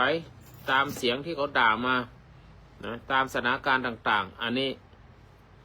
จิตไม่เป็นอย่างนั้นจิตเป็นสมาธิก็จิตที่แน่วแน่จิตที่มั่นคงไม่ว่าอารมณ์อะไรจะเข้ามาความโลภโกรธหลงหรือว่าสิ่งใครมายั่วเจ้าเล้าสิ่งเล้าภายนอกต่างๆเหมือนน้ำที่มันนิ่งนะก็สามารถมองเห็นเงาได้ชัดเจนน้ำที่มันใสมันนิ่งแต่ถ้าน้ำมันแกว่งมันฟุ้งซ่านของจิตเนี่ยก็เหมือนกับน้ำที่แกว่งน้ำที่ขุ่นก็เราจะมองเห็นอะไรได้ยากอันนี้เป็นต้นทำไมจิตแน่วแน่มั่นคงก็เพราะจิตที่ตั้งมั่นดีแล้วเนี่ยไม่ตกเป็นทาสของสิ่งเล้าภายนอกจิตถ้ามันตั้งมั่นดีแล้วใครจะมาแย่จะมาว่าอย่างนั้นอย่างนี้อย่างที่พระอาจารย์วิชิตกล่าวไปเมื่อกี้นะมันก็ไม่มีความหมายอะไรเพราะจิตมันมั่นคงอยู่แล้วอันนี้คือคุณสมบัติของจิตว่าเป็นจิตที่แน่วแน่มั่นคงถ้ามีสมาธิแล้วนะและเมื่อมีสมาธิมีคุณสมบัติอะไรอีกก็มีความสงบร่มเย็นเป็นสุขภายในที่เรียกว่าปีตินะเป็นปีตินั่งสมาธิแล้วจะเกิดปีติแล้วเกิดสุขขังเกิดความสุขมันเย็นสบายตั้งแต่สะพางกายร่างกายทั้งหมดมันสู้มันซ่ามันเบามันหวิวมันนั่งสมาธิถ้าถึงขั้นหนึ่งแล้วนะหรือว่าระดับฌานที่1ที่2นี่มันก็ทำให้สู้ซ่าทำให้มีความสุขทำให้อิ่มเอิบอยู่ในความสุขร่างกายมันก็โอ้โหมันบอกไม่ถูกเหมือนตัวเราจะเบาวิวลอยแล้วล่องเป็นอะไรแล้วแต่อันเนี้ยคุณสมบัติที่มันเกิดขึ้นนะอันเนี้ยเป็นคุณสมบัติคือความสุขเป็นที่มีสมาธิจะรู้จักดีนะอธิบายลำบากใครอยากรู้ก็นั่งเอานะเป็นความสุขที่ไม่ต้องพึ่งสิ่งของภายนอกเป็นความสุขที่มันนานมันยาวแล้วก็ไม่หมดไปมันตรงข้ามความสุขที่ทางโลกียะวิสัยที่ได้รับนะความสุขจะได้สิ่งนั้นสิ่งนี้ได้ของถูกใจ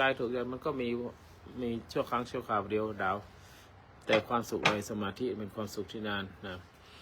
แล้วก็เป็นความสุขที่สงบไม่หวั่นไหวนะทำไมถึงเป็นอย่างนั้นก็เพราะว่าจิตที่ไม่ดิ้นไม่กระหายไม่ฟุ้งนะจิตที่มันสงบเป็นจิตเป็นสมาธิอันนี้เป็นคุณสมบัติคือมีความเยือกเย็นภายในคุณสมบัติประการต่อไปก็คือมีสติอยู่กับปัจจุบัน สมาธิก็ต้องมีสติอยู่กับปัจจุบันที่นี่และเดี๋ยวนี้ตอนนี้นะสมาธิไม่ใช่เพียงหลับตาแล้วก็ว่างอย่างนี้ก็ไม่ใช่นะแต่สมาธิคือการรู้สึกตัวอย่างชัดเจนจิตไม่หลงในอดีตจิตไม่กังวลในอนาคตสมาธิคือจิตนิ่งอยู่กับปัจจุบันอารมณ์ทำไมเป็นอย่างนี้ก็เพราะว่าสติเป็นฐานของสมาธินะสตินะเป็นฐานของสมาธิและก็สมาธิก็หล่อเลี้ยงด้วยสติสมาธินะมันจะอยู่ได้ด้วยมีสติอยู่ในสมาธินั้นถ้าไม่มีสติสมาธิก็จะเปิดเปิงมันจะพุ่งซ่านไปเรื่องอื่นเรื่องนั้นเรื่องนี้อันนี้เป็นต้นอย่างที่ท่านอาจารย์วิชิตกล่าวไปเมื่อกี้ก็ใช่นะนี่ประการต่อไปคุณสมบัตินอกจากมีสติอยู่กับปัจจุบันนะคุณสมบัติข้อต่อไปคือมีพลังในการเจริญปัญญาคือจิตที่มันตั้งมั่นดีแล้วเนี่ยมันสามารถเห็นสังขารตามความเป็นจริงเห็นตามพระไตรลักษณ์มันเกิดขึ้นตั้งอยู่ดับไปมีความเกิดขึ้นมีความตั้งอยู่แล้วมีการดับไปไม่มีอะไรจริงอย่างยั่งยืนคือเป็นอนิจจังนะมันไม่เที่ยงทุกครั้งมันเปลี่ยนแปลงมันเป็นทุกข์อนัตตาไม่ใช่ตัวตนที่แท้จริงไม่สามารถที่ควบคุมมันได้แล้วมันก็ไม่สามารถควบคุมตัวมันเองนะมันก็เปลี่ยนไปตลอดเวลาสามารถเห็นการเกิดระดับของสภาวะธรรมต่างๆที่เกิดขึ้นนะทำไมเป็นนี้ก็เพราะจิตที่มันไม่ฟุ้งนะจิตที่ไม่ฟุ้งมันก็จิตที่เห็นได้ชัดแต่ถ้าจิตที่ฟุ้งมันก็เห็นไม่ชัดจิตที่นิ่งปัญญาก็แทงตลอดถ้าจิตไม่นิ่งปัญญาก็แทงตลอดไม่ได้ประการต่อไปคือคุณสมบัติของสมาธิคือเป็นภูมิคุ้มกันจิตจากกิเลสเพราะเวลามีราคะมีโทสะมีโมหะมีกิเลสเข้ามาจิตที่มีสมาธิจะรับรู้แต่ไม่ตกเป็นเหยื่อของสิ่งที่เข้ามากิเลสทั้งหลายเหล่านั้นเหมือนกับนักรบที่มีโล่นะนักรบที่มีโล่ป้องกันนะเพราะสมาธิเป็นเครื่องต้าน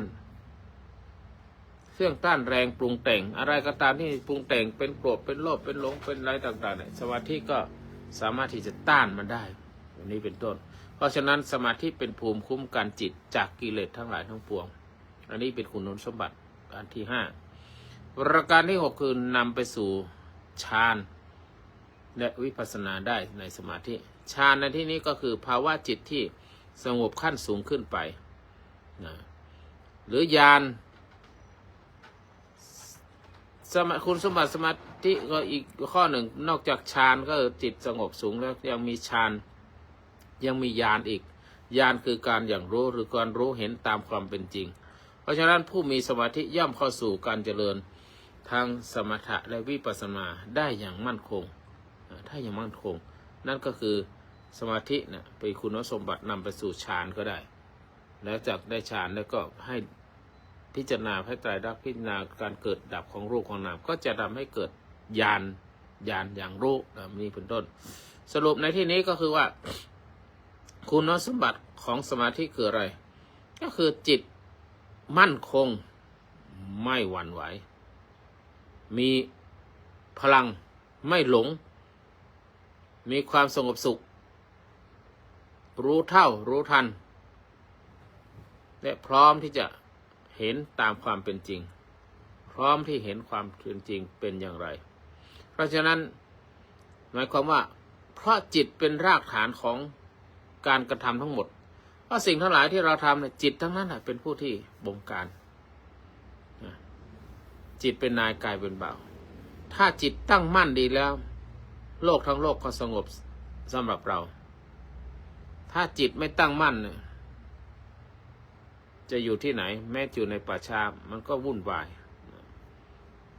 จิตต้องสงบถ้าจิตสงบจะอยู่ที่ไหนก็สงบอย่างนี้เป็นต้นจิตที่มั่นคงแบบนี้เพราะฉะนั้น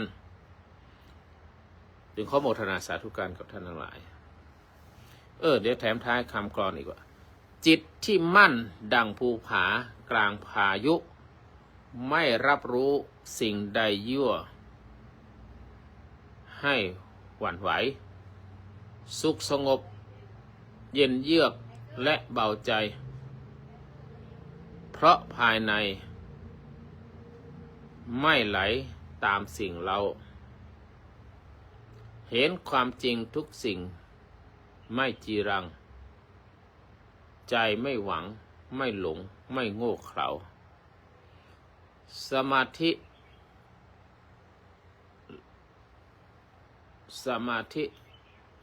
กลั่นใจ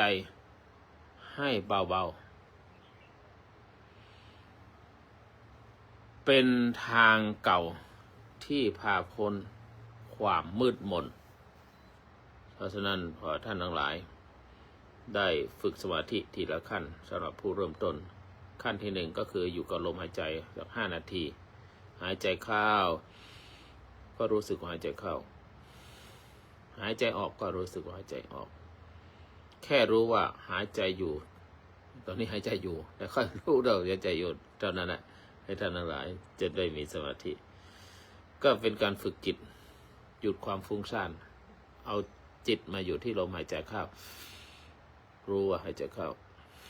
รู้หายใจออกไอ้ที่คิดก่อนนั้นมันหายไปเลยอันนี้ถ้ารู้นานเข้ามันก็จะเป็นสมาธิต่อเนื่องไปหรือขั้นตอนที่สองคือขอให้ท่านทั้งหลายฝึกรู้ทันความคิดสัก5 นาทีถ้ามีความคิดเกิดขึ้นตรงนี้ก็แค่รู้มันคิดก็แค่มันคิดให้รู้ว่ามันคิดไม่ดุไม่ตามไม่ไล่ไม่ตามความคิดนั้นรู้ว่าคิดก็หยุดนี่แหละคือฝึกรู้ทันความคิดตอนนี้คิดเรื่องงานตอนนี้คิดว่าเมื่อไหร่หลวงพ่อจะหยุดพูดตอนนี้รู้ว่าเราอยากจะพูดบ้างเนี่ยก็เนี่ยเป็นจุดประสงค์ให้รู้ว่าจิตเริ่มมีระยะทางห่างจากความคิดอย่างไรนี่ประการที่สองคือฝึกรู้ความคิดการที่สามก็คือฝึกให้รู้กายและจิตเดินท่านทั้งหลายเดินอยู่เนี่ยให้รู้ก้าวรู้ว่าตอนนี้ก้าวขายกมือให้รู้ว่ายกมือใจโกรธก็รู้ว่าใจโกรธใจไม่โกรธก็รู้ว่าใจไม่โกรธใจฟุ้งคิดเรื่องนั้นนี่ก็รู้ว่าใจฟุ้งอันนี้คือเพื่อที่จะวัตถุประสงค์เพื่ออะไรเพื่อพัฒนาสติให้เชื่อมกับสมาธิในชีวิตจริงให้มีสติเดินก็รู้เดินนั่งก็รู้นั่งพูดก็รู้พูดอย่างนี้ก็สรุปก็คือสั้นๆคือสติเป็นประตูสมาธิเป็นฐานปัญญาคือแสงผู้ฝึกสมาธิย่อมได้จิตที่นิ่งแต่ไม่เฉยได้มีความแข็งแรงแต่ไม่แข็งกระด้างผู้มีสมาธิย่อมได้จิตที่มั่นและที่นิ่งแต่ไม่เฉยแข็งแรงแต่ไม่แข็งกระด้างเห็นสิ่งใดก็รู้เฉยๆแล้วปล่อยผ่านด้วยจิตใจที่เป็นกลางแค่รู้เท่านั้นจึงขอโมทนาสาธุกับท่านทั้งหลายเชิญนิมนต์ครับท่านอาจารย์ทิศก็ต้องขอบคุณท่านให้ความหมายแต่ก่อนมาอาจารย์จิรพรพอจะได้นะคุณสมบัติของสมาธิบอกไป6 ข้อที่6นำสมาธินำไปสู่ฌานก็ได้ให้ความสงบถึงขั้นลึกฌาน1ฌาน2ฌาน3ฌานที่4ได้นำไปสู่วิปัสสนาคือญาณความอย่างรู้ในการเกิดดับของรูปของนามรู้ในพระไตรลักษณ์นะครับและคุณสมบัติที่ข้อที่อีกข้อหนึ่งก็คือเป็นภูมิคุ้มกันจิตอะไรคุ้มกันจิตจากกิเลสอีกข้อหนึ่งก็มีพลังในการเจริญปัญญาคือจิตที่ตั้งมั่นแล้วก็จะเห็นชีวิตตามความเป็นจริงนั่นคือไตรลักษณ์สามารถเห็นการเกิดกระดับของสภาวธรรมคุณสมบัติของสมาธิอีกข้อหนึ่งก็คือมีสติอยู่กับปัจจุบันเพราะสติเป็นฐานของสมาธิและสมาธิก็หล่อเลี้ยงด้วยสติคุณสมบัติอีกข้อหนึ่งก็คือมีความสงบเย็นเป็นสุขทั้งภายในคือเป็นปิติและเป็นสุขเพราะจิตไม่ดิ้นไม่กระหายไม่ฟุ้ง คุณสมบัติประการสำคัญคือ จิตแน่วแน่มั่นคง ไม่ไหลไปตามอารมณ์ภายนอก ความโลภโกรธหลงอะไรเข้ามาใครมาด่ามาว่ามาอะไรต่างๆ จิตนิ่ง จิตเฉยนะนั่นคือจิตเป็นสมาธิเหมือนน้ำที่นิ่ง ก็ย่อมเห็นทุกสิ่งทุกอย่างในน้ำถ้าจิตไม่นิ่งก็จิตขุ่นมัวเหมือนน้ำที่ขุ่นมองอะไรก็ไม่เห็น เพราะว่าจิตที่ตั้งมั่นจะไม่ตกเป็นทาสของสิ่งเราจิตที่ตั้งมั่นจะไม่ตกเป็นทาสของกิเลสทั้งหลาย ก็ประมาณนี้สาธุอาจารย์จิรพรคงได้หลายข้อแล้วคุณโชติเชิญท่านอื่นมีอะไรจะคุยเดี๋ยวหลวงพ่อให้พรแล้ว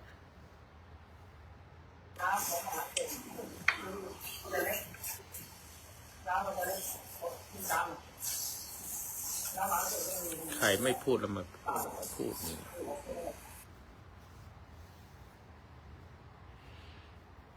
คนชุบนิมนต์ครับนิมนต์นมจ๋าขอน้ำสักแก้วคุณสมบัติของสมาธิคุณส น้ำส ม กว บั ด ติ กว นี่ ด ก็คือประโย น้ำใหม่ ชน์ เอามา ใช่ไหม ตัด ครับ ได้ก่อนหนึ่งนั่นบน ประ น่ะ โย บ ช น น์ น่ะ หรือว่า นั่นน่ะบน สิ่งที่เราได้ในชีวิตประจำวันของเรานะคุณสมบัติ แต่การข้าวยังไม่ได้สารโยมมาอีก คุณสมบัติเป็นคุณประโยชน์ในเรื่องของสมาธิถ้าใครมีก็เป็นทรัพย์ภายในเรียกว่าเป็นทรัพย์ภายในตัวเนี้ยเป็นทรัพย์คือ ไฟนี่ลง อย่างหนึ่งคือทรัพย์ก็คือศีลกายวาจาใจสมาธิเป็นความสงบความตั้งมั่นแห่งจิตใจจะทำกิจการงานอันใดถ้ามีศีลมีสมาธิตั้งมั่น สาธุมาด้วยกันใช่ไหม ประกอบด้วยปัญญาก็สิ่งนั้นก็จะมีความสำเร็จมาก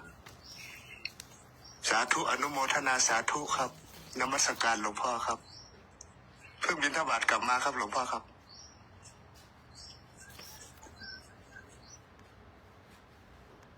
ฉันไม่ได้ฉันแล้วแก้วยายะถากวดน้ำยะถาวริวหาปุราบริเปรนทิสาคลังเอวะเมวะโจทินังเปตนังกัปปติอิชิตังทิตังตุมหังคิปะเมวสมิสตุสัพเพปุเรนตุสังคปาจันโทปนรโสยถามนิโชติรโสยถาดีและคุณม่อนอ่องได้ทำบุญส่วนไปหาพอเกิดไม่เกิดเท่ากันนะคุณปานทำบุญมาหาพอเกิดไม่เกิดขอพอเกิดไม่เกิดของเธอทั้งสองได้รับสงสารไปสู่ภพสู่ภูมิที่ดีสู่สวงสวรรค์ชั้นฟ้าบุญกุศลภัยแผ่ไปสู่ภพสู่ภูมิที่ดีสวรรค์ชั้นฟ้าสูงยิ่งขึ้นไปมีความสุขความเจริญสัมปรายภพโมทนาสาธุการให้บุญกุศลภัยแผ่ไปแต่นั้นเป็นบุญก็ตนตัวครอบครัวมีแต่ความสุขความเจริญจะอยู่จะเป็นใดไม่ได้แคล้วคลาดปลอดภัยร่มเย็นเป็นสุขมีความสุขความเจริญยิ่งขึ้นไปให้มาทำบุญแล้วขอปรารถนาสิ่งใดสมความปรารถนาคือคุณพุทธเจ้าธรรมเจ้าสังฆเจ้าวัฏฏานสีพิสันนิจังวุฒามเจริญเจตโลธรรมาสีอายุโนสุขังพลังเอาซองไปใส่ตู้ไปเอาเดี๋ยวจะฉันเข้าแล้วใส่ตู้ใหญ่ๆเนี่ยอันนี้อย่างละเม็ดเนาะละเม็ดน้อยๆที่เหมือนที่เอาทุกวันเนี่ยอยู่แบบเนี้ยคนเขาก็อย่างละเม็ดโอ้ไม่ใช่อันนี้อาหารก่อนอาหารอย่างเม็ดใหญ่ๆฉันไปแล้วในสีเนี่ยก่อนอาหารตะกี้เอาอย่างมาให้เขาเนี่ยนี่ ตะกี้เอากะหาชง ตีวิวไอ้แก้วเนี่ยอย่างเม็ดเดียว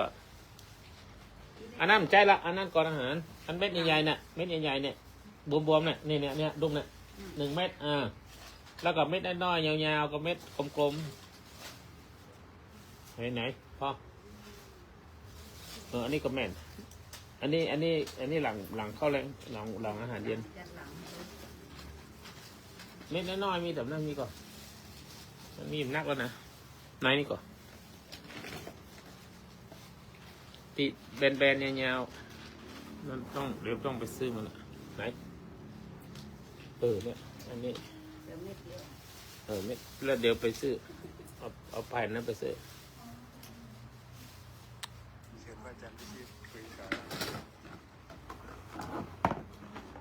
มีไหนฮะมีไหนแล้วกลับนี่นะอย่างละเม็ดนะนี่นะอย่างละเม็ดนะกลับนี่เอาไปละ อันนี้เดี๋ยวไปซื้อมาก่อนค่ะ จะเอาแผงไปซื้อ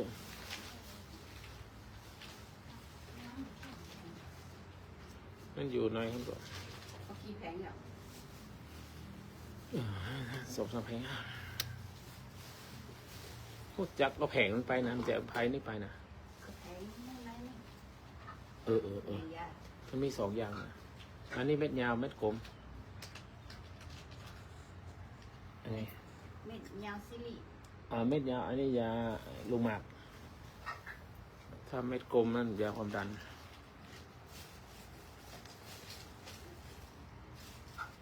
วันนี้คุณจุกคิดไม่ยอมพูดอะไรเลยนะ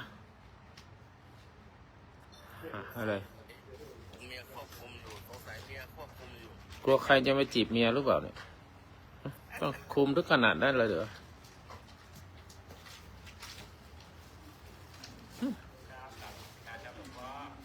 หึ ที่สุดเลยในสามโลกครับผมวันนี้มานอนอยู่เกาะจันทร์ครับชลบุรีครับผมเมื่อวานนี้นอนที่เพชรบูรณ์ที่บึง3,000ช่วงนี้เคลื่อนย้ายมวลสารบ่อยครับ แต่อยู่ประมาณอาทิตย์นะครับ อยู่นี่ประมาณอาทิตย์หนึงเลยแล้วจะกลับอุบลต่อครับผม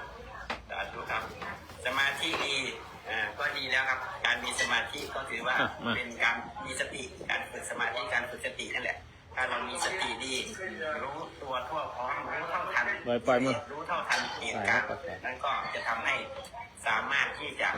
วิเคราะห์พินิจหรือว่าการทำงาน เขานอนสิน้อง เป็นไปด้วยความเรียบร้อย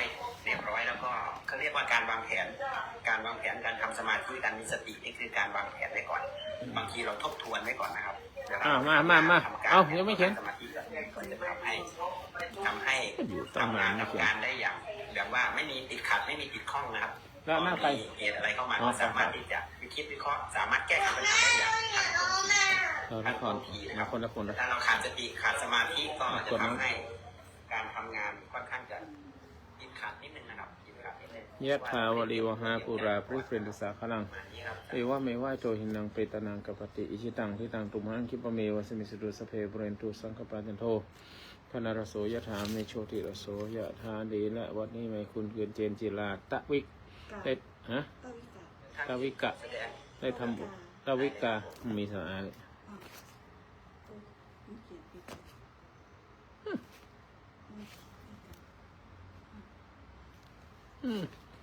คุณเจนจิราตะวิกาอันหลบมีขบวนมีได้ทำบุญกุศลให้หานายเทินตะวิกาก็ขอให้บุญกุศลให้แผ่ไปหาไปสู่ภพสู่ภูมิดีวิจูส่งสวรรค์ชั้นฟ้าสูงยิ่งขึ้นไปมีความสุขความเจริญสัมปราภพโมทนาสาธุการบุญกุศลให้แผ่ไปแต่แต่นั้นเป็นบุญก็ตนตัวครอบครัวมีแต่ความสุขความเจริญมุทุกข์มุสมโรคภัยก็สนิทจะไหนทั้งหลายคนร้ายผีร้ายสัตว์ร้ายหกร้ายทั้งหลายที่ทำให้กำกายเพราะดวงวิญญาณของนายเทินตะวิกาได้รับส่งผลได้อยู่ได้กินในพวกข้าวของน้อยๆอาหารของกินนี่ก็กลายเป็นข้อที่น่าติดเป็นอาหารติดไปสู่อยู่บนสวงสวรรค์ชั้นฟ้าปรารถนาสิ่งใดต้องการสิ่งใดจงรับสิ่งนั้นเป็นของทิพย์และบุญส่งผ่านไปแล้วกลับมาปกป้องสาตนตัวของคุณเจนจิราตะวิกาและครอบครัวมีแต่ความสุขความเจริญวัฒนศีลสันติวิชาจันทโรจัตตารโรธรรมาติอายุโนสุขังพระลัง คำที่ว่าครูบาอาจารย์ว่าพูดไม่เป็นก็คือเราพูดแล้วบางทีมันไม่มีสาระในธรรมมันไม่มีไอ้นั่นแต่ว่าพูดไร้สาระพูดไปเรื่อยนะฟุ้งซ่านนะท่านว่างั้นทีเนี้ยเราจะเรียนสมาธิมากเราฟังเราเป็นผู้ฟังนะแต่ก่อนเราเป็นผู้พูดนะเรามาหัดเป็นผู้ฟังเราต้องใช้สมาธิเหมือนกันนะเนี่ยแต่ก่อนเราพูดเราใช้สมาธิเหมือนกันเดี๋ยวเราพูดได้ทีเนี้ยเราฟังได้ไหมล่ะทีเนี้ยเรามาฟังคนอื่นพูดพูดมันต้องใช้สมาธิมากนะบางทีมันแคดแรดมันอยากจะไปออกไปอยู่เรื่อยธรรมะมันอยากกระเด็นกระดอนอยากจะพุ่งไปเรื่อยบางทีมันอยากจะพุ่งใส่เข้าเลยนะถ้าไม่มีสมาธิในการฟังนะบางทีนะเราบางทีพูดเป็นชั่วโมงพูดได้เดี๋ยวฟัง10 นาทีฟังไม่ได้บางทีทีเนี้ยมาเจริญสมาธิในการฟังทีเนี้ยเริ่มจะฟังได้20 นาที30 นาทีประมาณนี้นะครับหลวงพ่อสมาธิมีประโยชน์อยู่ครับสาธุครับสาธุครับเชิญท่านอื่นสาธุเป็นคุณโชว์ครับแสดงนะครับที่ขึ้นมาใหม่ยังไม่ได้รู้จักกันนะครับ น้ำลง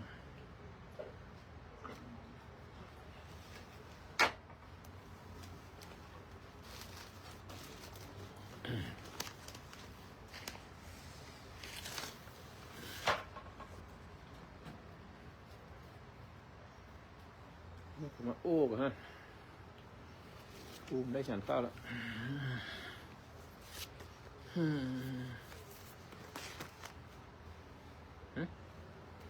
หนึ่งสองมี32นะ เชิญท่านอาจารย์นิมนต์ท่านอาจารย์พิชิตครับผม ยะถากรวดน้ำยะถาวะเลวหาผู้ราริเปรนสาขลังเอวะเมวะโตทินังเปตานังกปติชิตังทิตังทุมหังคิปเมวะสมิสโตสเพปเรนตุสังกปะจันโทปนรโสยะถามนิโชติรโสยะถาดีและบัดนี้ไม่มีนางสาวแสงหอมทำบุญทำสนตานหันเข้าฝันหนึ่งไปหาแม่นางอ่อนแสนสุขแม่ป้านเพชรเมืองยองที่เข้ามาก็ขอให้แม่นางอ่อนแสนสุขตายแล้วตายไปแล้วขอได้รับส่งส่วนไปสู่เข้าสู่ภูมิดีเพื่อหาผู้ทราบว่านางแสงหอมให้ทำบุญทำสนขอให้ได้อยู่ได้กินได้เสวยไว้บริโภคบุญกุศลต่างๆแล้วนี่ขอแม่นางอ่อนแสนสุขแสนเนี่ย เราเหมือนเดิมเลยสาธุ แสนคุ้ง วันมัน แม่นางอ่อนแสนคุ้งได้รับส่งสนเมืองยองเข้ามาหาบ้านแขกนี่ได้มีแต่ความสุขความสัมปรายภพ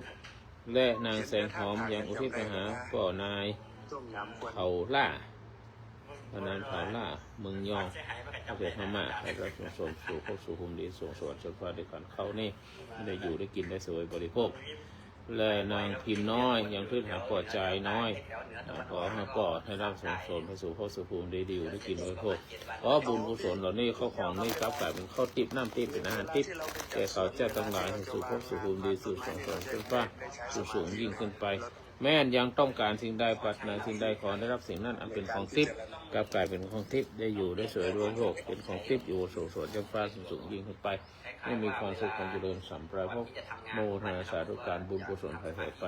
ตอนนั้นเป็นบุญก็ตนตัวครอบครัวของเธอทั้งหลายใครแผ่ไปได้ก็ได้สำเร็จกลับมาพบว่าสาเธอทั้งหลายมีแต่ความสุขเลยในครอบครัวร่มเย็นเป็นสุขวัฏานสีดิสันจังบุทามจอนกระโสโรขมาสติ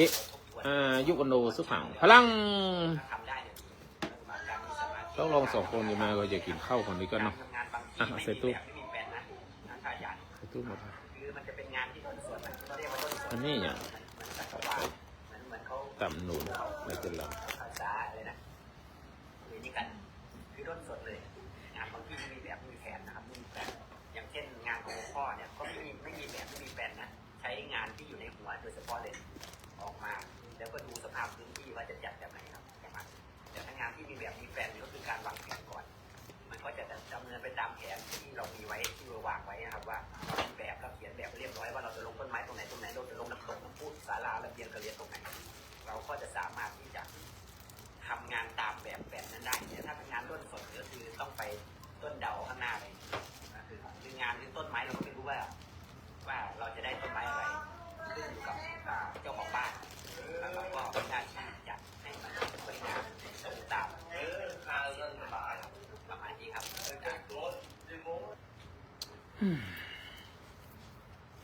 โอ้ที่พระเจอมาที่เจอกับตัวเลยนะเรื่องสมาธิเนี่ยบางวันนะเราเป็นคนทำงานนะความละเอียดของสมาธิเนี่ยบางวันสมาธิเราละเอียดมากงานที่เราทำออกมาออกจากไม้จากมือของเราออกมางานนั้นมันจะละเอียดมากนะถ้าวันไหนเรามีสมาธิวันไหนเราไม่มีสมาธิจิตใจเรามันวุ่นวายกระสับกระส่ายเดี๋ยวเรามาทำงานนะให้มีความสุขความเจริญร่มเย็นสุขอายุวันโดสุขังพลังสมาธิมีประโยชน์เอาละนี่เอาแต่เวลาเราจะพิจารณาทำที่มันละเอียดเข้าไปสมาธินี่สำคัญมากแล้วข้อทางสีฟ้าสีชมพูพิจารณาธรรมะอย่างเงี้ยเหมือนพระเองนะพระก็เดินจงกรมนะเดินจงกรมไปด้วยแล้วก็พิจารณาธรรมไปด้วยบางครั้งเดินจงกรมไปด้วยเพราะว่าเนี่ยเจริญสติได้มากเลยแล้วสมาธิมันจะเกิดในขณะที่เราพิจารณาสมาธินี่สำคัญมากนะจะเป็นการเขียนหนังสือก็ได้จะเป็นการเขียนหนังสือจะเป็นการทำงานต่างๆถ้าคนมีสมาธิประกอบด้วยนี่โอ้จะเจริญได้มากแล้วงานเนี่ยเราสามารถที่จะรู้ด้วยนะว่าเราเจริญสมาธิเป็นอย่างนี้คือความสงบเกิดขึ้นอย่างนี้ความละเอียดละออของจิตเกิดขึ้นอย่างนี้สมาธิอยู่ในระดับนี้ถ้าคนเจริญสมาธิทุกวันเขาจะรู้เลยนะว่าอ๋อตอนนี้จิตกำลังสงบอยู่เป็นสมาธิอยู่เขาสามารถที่จะสัมผัสได้ด้วยสมาธิเหมือนเราสัมผัสได้ด้วยว่าปัญญานี่เป็นแสงสว่างทำให้เครื่องรู้มันเกิดเครื่องแตกฉานเกิดในจิตของเราที่ขุ่นมัวอยู่ที่มืดบอดอยู่รู้ได้ ขนาดนั้นเลยนะครับสมาธิก็รู้ได้เหมือนกันถ้าคนทำทุกวันจนคุ้นนะครับกับสมาธิคุ้นเคยกับความสงบคุ้นเคยกับความตั้งมั่นความละเอียดของจิตเนี่ยเขาจะไม่บอกให้เขาทำเขาก็ทำเพราะว่าเ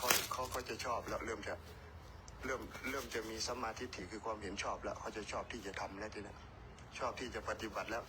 ห้ามเขาก็ไม่ได้คนนั่งสมาธิขอสัก5 นาทีก่อนนะบางคนก่อนจะลงรถยังทำสมาธิเลยผมเคยเห็นนะคนขับรถขึ้นมาขับรถทำอะไรลงทำสมาธิแล้วก็ตั้งสติด้วยสมาธินี่ประกอบกันด้วยการงานทุกงานเลยเหมือนคนว่าไม่มีเวลาทำสมาธิอย่างนั้นอย่างนี้มันไม่ใช่ครับเราทำได้การงานทุกอย่างเราเป็นสมาธิได้หมดเจริญสมาธิได้เจริญสติสมาธิปัญญาได้ทุกการทุกเวลาครับเป็นอาการลิโกไม่จำกัดการไม่จำกัดเวลาเหมือนที่พุทธองค์ท่านว่าสาธุครับ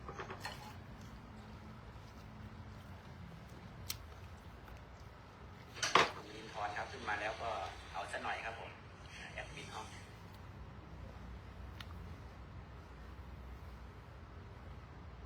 เชิญคนตักหลวงพ่อขอจานข้าวก่อนแก้ว กราบนมัสการพระอาจารย์พระคุณเจ้าพระครูไพบูลย์เจดีย์อนุรักษ์ดร.เจ้าค่ะแล้วก็พระอาจารย์พิชิต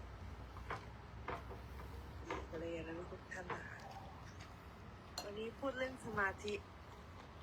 ดีมากๆเลยตะกี้นิยมได้พิมพ์คำว่า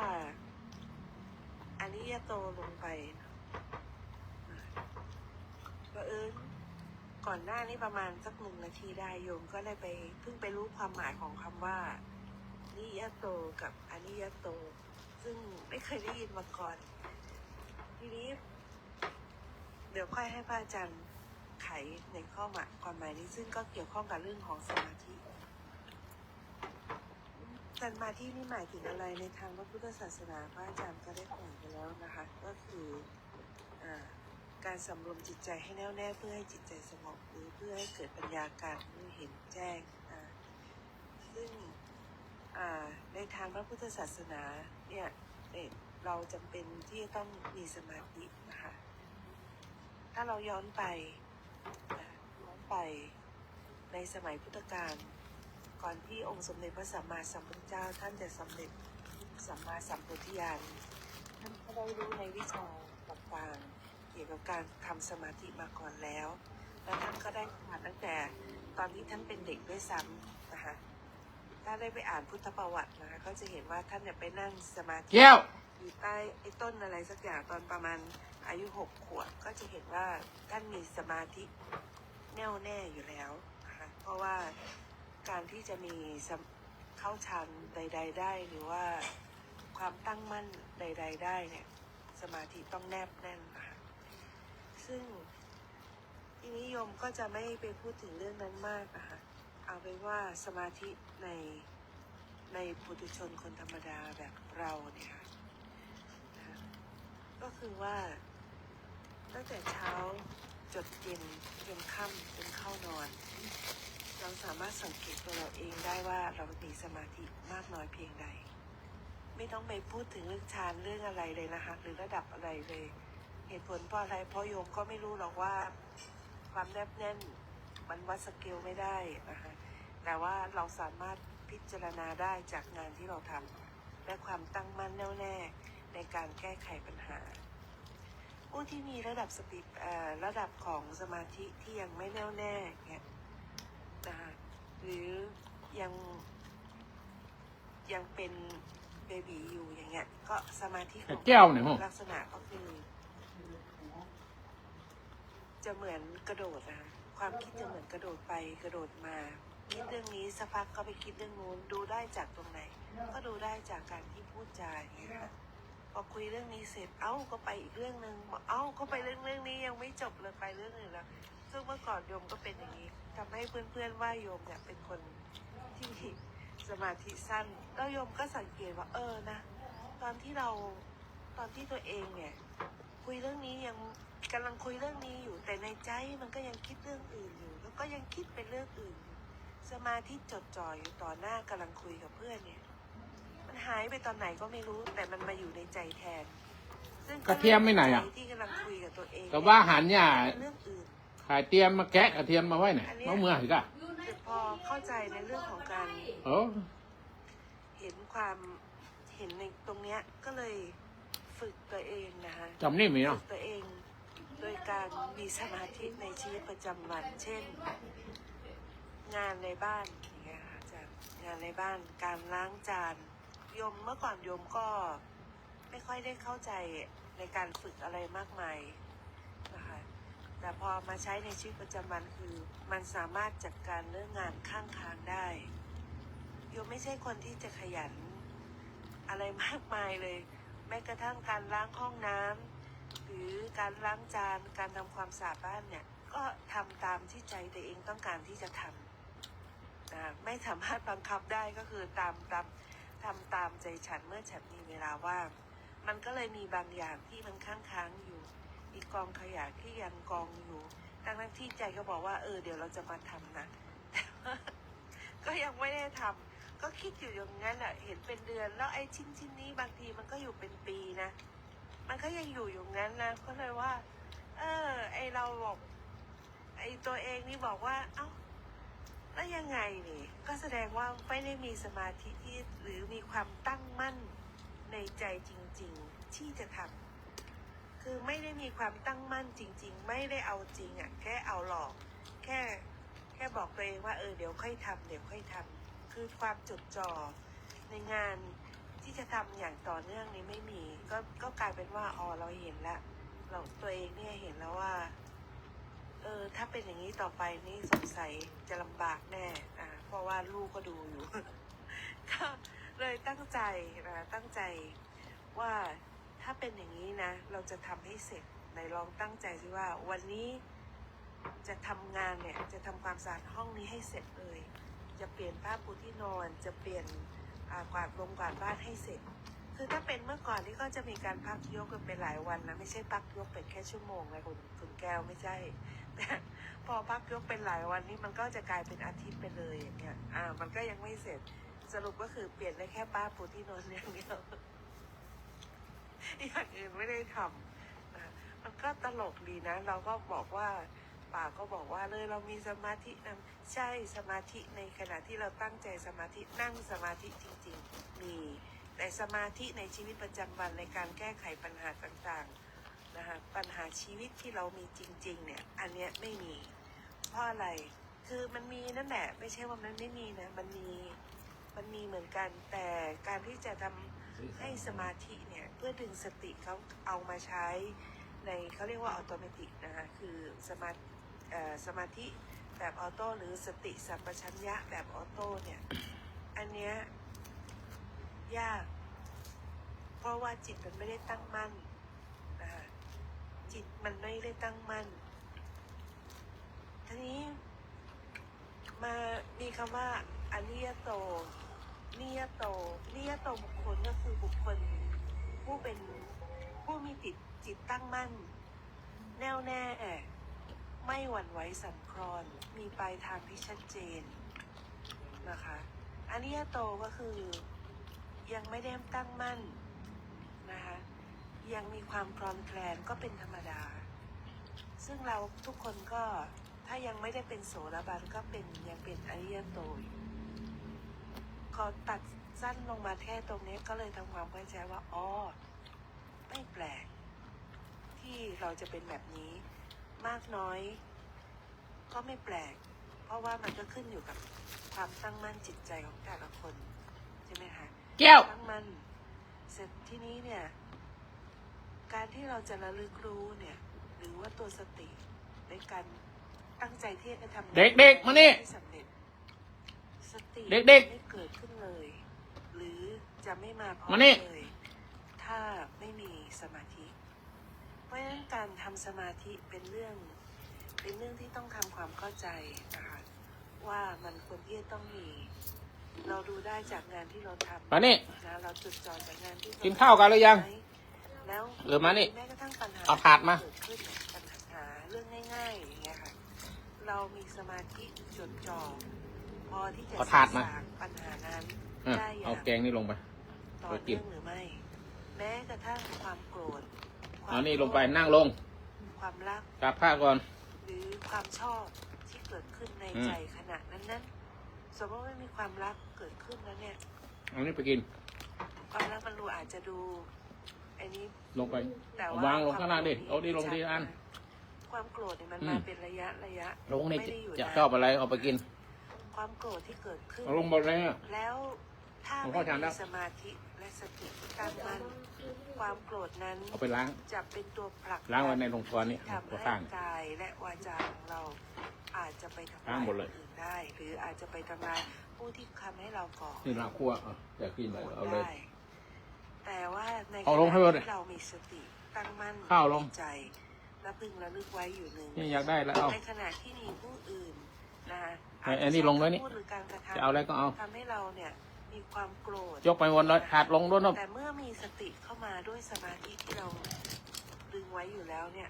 ดึงไว้ ยกลงไป ยกลงไปลงเลยลง สติระลึกได้ว่าอ๋อไอเนี้ยเขาไม่ได้ตั้ง อืม ใจ เอาอืม เรา อื จะ ม เห็นพฤติกรรมของคนที่เรา คนที่เขาว่าเราหรือว่า อันนี้เก็บ ขา หนู เผลอสติไปเขาหรือเราที่เผลอสติไป ไปอิงไว้ ถูก ไหน ไหมเขาหรือเราที่เผลอสติไป แล้วทำให้เราได้ยินคำนี้ อยากกินอะไรเนี่ยลาบคั่วอะไรเนี่ยเอายกมาใส่นี่แล้วเอาไปเอาข้าวใส่ อารมณ์เกิดขึ้นมาเมื่อเห็นอารมณ์ปั๊บหาสติเข้ามา นี่ข้างผ่าน แล้วเนี่ย มาตั้งไว้เอาอิงไว้ ความโกรธของเรา มันจะแยกออกไป มันไม่ได้หายไปนะคะ ความโกรธยังอยู่ แต่ ห้องไหนนี่ ใจไม่สะเทือนแล้ว เปิดเข้าไปสิครับเปิด ใจ เข้าไป อาจจะเทือนเหมือนกับ อืม ดินไหวน้อยๆแต่ตอนแรกมันอาจจะเป็น ยิงต้นเสาน่ะ ดินไหวมากคือแบบสะเทือนมากแบบวาบไปเลยอย่างเงี้ย แต่สักพักหนึ่งด้วยสติเข้ามากั้นอยู่ตลอดอย่างเงี้ยค่ะ เดี๋ยวหาอะไรให้มันกินเอาจีนให้แม่คนตีน ส นะ ติก็เข้ามาแล้วก็กั้นความ ไปยกไปกิน ที่มีเมื่อก่อน แล้วทำงาน นาทีที่แล้วกับนา กิ ที นแล้วล้างใช่ไหม ต่างกัน แล้วถัดมาอีกประมาณ1 นาที ความโกรธเมื่อตะกี้กับตอน ให้ นี้ ไม่เอากินแล้วไป ก็ต่างกัน หืม เพราะเราไม่ใช่ความโกรธความโกรธมันไม่ใช่เรา มันก็หายไปแล้ว อันนี้ก็คือมันเป็นอนัตตานะคะแต่ว่าสรุปแล้วเนี่ยการที่จะเข้ามาถึงและเห็นตรงนี้ได้เนี่ยสมาธิต้องแนบแน่นจริงๆค่ะ มันจะทำให้เรามีสติและเข้าไปเห็นระยะของการดับไประยะของการดับไปของจิตแต่ละช่วง แล้วเมื่อเราเห็นตรงเนี้ยน่ะเมื่อเราเข้าไปเห็นตรงนี้แล้วเนี่ยเราก็จะเห็นความเป็นจริงอ่ะเห็นอริยสัจสี่อ่ะเห็นไตรลักษณ์ว่าความคิดตะกี้กับความคิดตอนนี้มันไม่เที่ยงหนอนะคะทุกอย่างก็เปลี่ยนไปตามเหตุและปัจจัยประมาณนี้ค่ะอาจารย์สาธุค่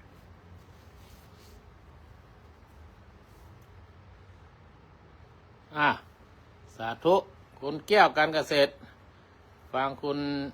นินทรเหมือนกันไหมนั่งสมาธิแล้ว ดีมากเลยคุณนินทร ก็ดีครับดี พ่อดูนี่แล้วให้ดูอะไร ก็การมีสมาธิก็ดีแหละทำอะไรก็มีสติ พ่อ ปัญ นี่ ญา สุดยอดเลย เรามีสมาธิแล้วก็ทำอะไรก็มันก็ราบรื่นมันก็ไม่สะดุดไม่เนี่ยเขาเรียกการมีสมาธิการหัวทื่อนะหัวทื่อคิดอะไรไม่ออกดีแต่การเรามีสมาธิมีสติดีเนี่ยมันก็สามารถที่จะทำงานทำการได้แบบเขาเรียกว่ารู้ล่วงหน้าเลยนะรู้ล่วงหน้าว่าเราจะทำอะไรเราวางแผนล่วงหน้าอยู่ในสมองเราเราก็สามารถจะแผนงานไปได้โดยที่ไม่มีต้องเขียนแบบก็ได้นะแต่ว่าการทำแบบนี้ต้องเป็นใช้เราเป็นการสดอย่างเดียวนะครับ เขียนชื่อ ไม่มีการเป็นการแบบรับงานใหญ่งาน ใช้เอาของใส่นี่ใส่ในถาด บางแบบบางแปลนเหมือนการสร้างตึกสร้าง เอาน้ำ มีแบบมีแปลนแล้วก็มีผู้รับเหมา มีวิศวกรควบคุมงานนะครับอย่างนั้นเขาถึงจะยอมรับนะไม่ใช่ว่ายอมรับเพราะว่าเงินยากนะครับต้องยอมรับในความที่เขาเป็นวิศวกรจริงๆแล้วเขาออกแบบออกมารากฐานออกมาว่าต้องวางต้องตอกเสาเข็มลึกเท่าไหร่ต้องตอกกี่ต้นต้องระยะห่างเท่าไหร่ต้องใส่เหล็กกี่นิ้วเนี่ยครับประมาณนี้ครับนั่นคือเป็น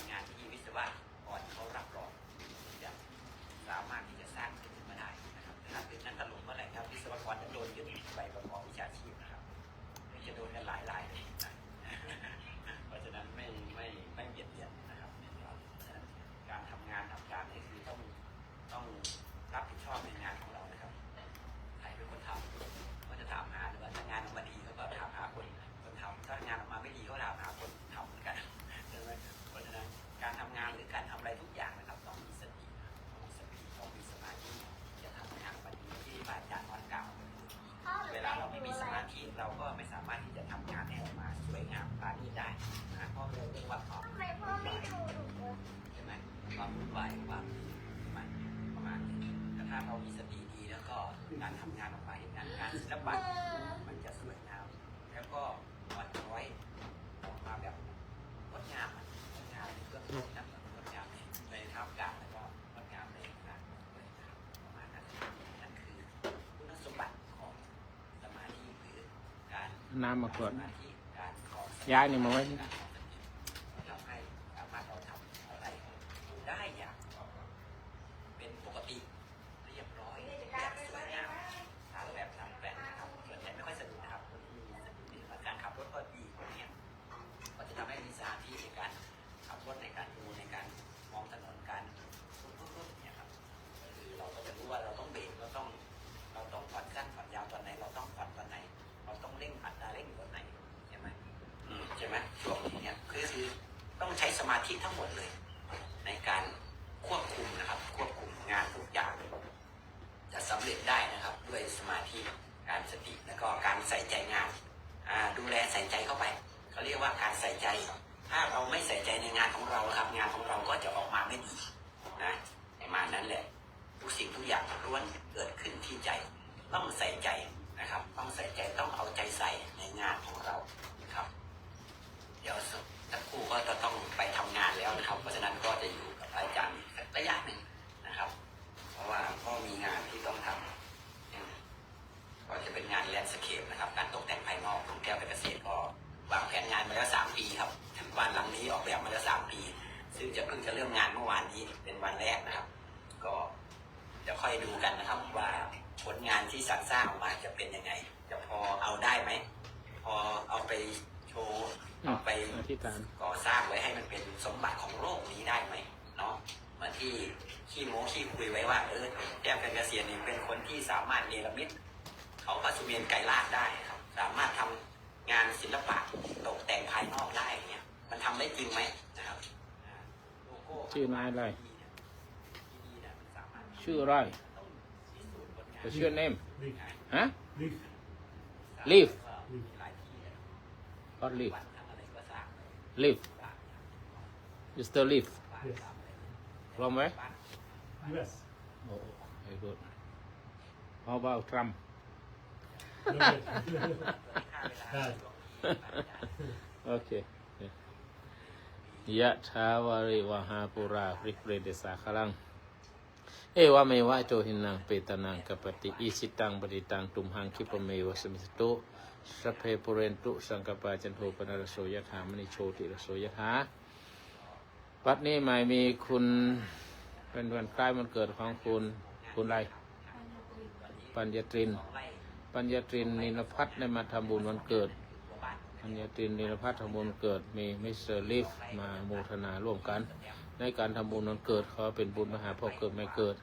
และทิศประหานายสุพลคุณสุพลนินพัฒน์สุพลนินพัฒน์ในหลวงรับไปแล้วรับถึงโซนตลอดถึงพ่อเกิดไม่เกิดของเธอทั้งสองเจ้ากรรมเวรของเธอทั้งสองขอรับส่งสนเทวเทวดารักษาที่อยู่ที่อาศัยมั่นเจ้าของเงินขอรับส่งสนญาติทั้งหลายบรรพบุรุษต้นตระกูลเธอทั้งสองมีสุพลนินพัฒน์เป็นต้นขอรับส่งสนไปสู่ภพภูมิดีๆกับกลายเป็นข้าวทิพย์น้ำทิพย์เป็นอาหารทิพย์เพื่อได้ไปสู่อยู่บนสวงสวรรค์ชั้นฟ้าสูงยิ่งขึ้นไปมีความสุขความเจริญสัมปรายภพแก่เขาทั้งหลายก็บุญกุศลแผ่ไปและบุญวันนี้กลับมาปกปักรักษาส่วนตัวของปัญญตรินนินพัฒน์คุณลิฟมีแต่ความสุขความเจริญและครอบครัวอยู่ร่วมเย็นสุขอายุมั่นขวัญยืนมีกำลังกายกำลังใจกำลังทรัพย์มีความสุขกายสุขใจมีความสุขความเจริญร่มเย็นเป็นสุขนั่นจึงจะมีพระพุทธคุณธรรมคุณสังฆคุณราชนาปกปักรักษาให้แก้วขาดปลอดภัยหมดทุกข์หมดโศกโรคภัยอันตรายทั้งหลายนุ่มหมดไปหายไปมีแต่ความสุขความเจริญมีเงินมีทองร่มเย็นเป็นสุขจึงจะมีนักคำทางมเดียวตานาสีในสันจังวุฒทางจันจตโลธรรมาสีอายุโนสขังพระลังสาธุโอเคใส่ตู้The lift. How long you be here? 3 months. 3 months. Very good. We've known each other for 2 years. Oh, 2 years. Stay with her. In January, we get married. Oh. German. Next. Okay. When? Oh, next January. Oh, next January. Yeah. You come marry in this chapel. In this. We get married in January. Oh yeah. Yeah. Very good. I think because Trump maybe he is good because he make for American first. No, he's caused problems for the world. He can make for get income to country. I don't know. I don't think so. Because he put tariffs on every Tax, country. yeah. Yeah. Because he lose the American lose tax to many country. Yeah. He got back. I don't know. Yeah. I think he's. But China is Trump he put 40. China up next 40. Yeah. Trump puts a bunch. They put a bunch. Yeah. But for Thailand going to talk, Yeah. he let. I think in 1 week, 1 month, everything goes down. He action only. Action only. Actually, yeah. Talk. Okay. Happy birthday to you. Yeah. เท่าไหร่ปีนี้It look young like 18 19 no you are lucky Yeah. you was young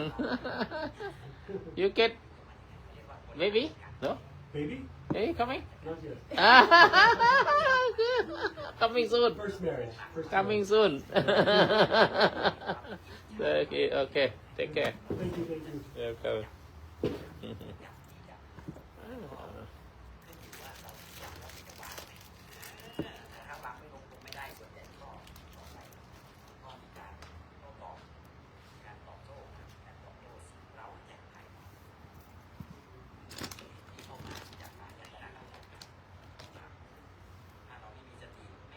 ที่นะครับมันจะเข้ามาทำร้ายเรา มันจะมารุกเอาจิตเอาใจเราได้นะแล้วเราก็จะ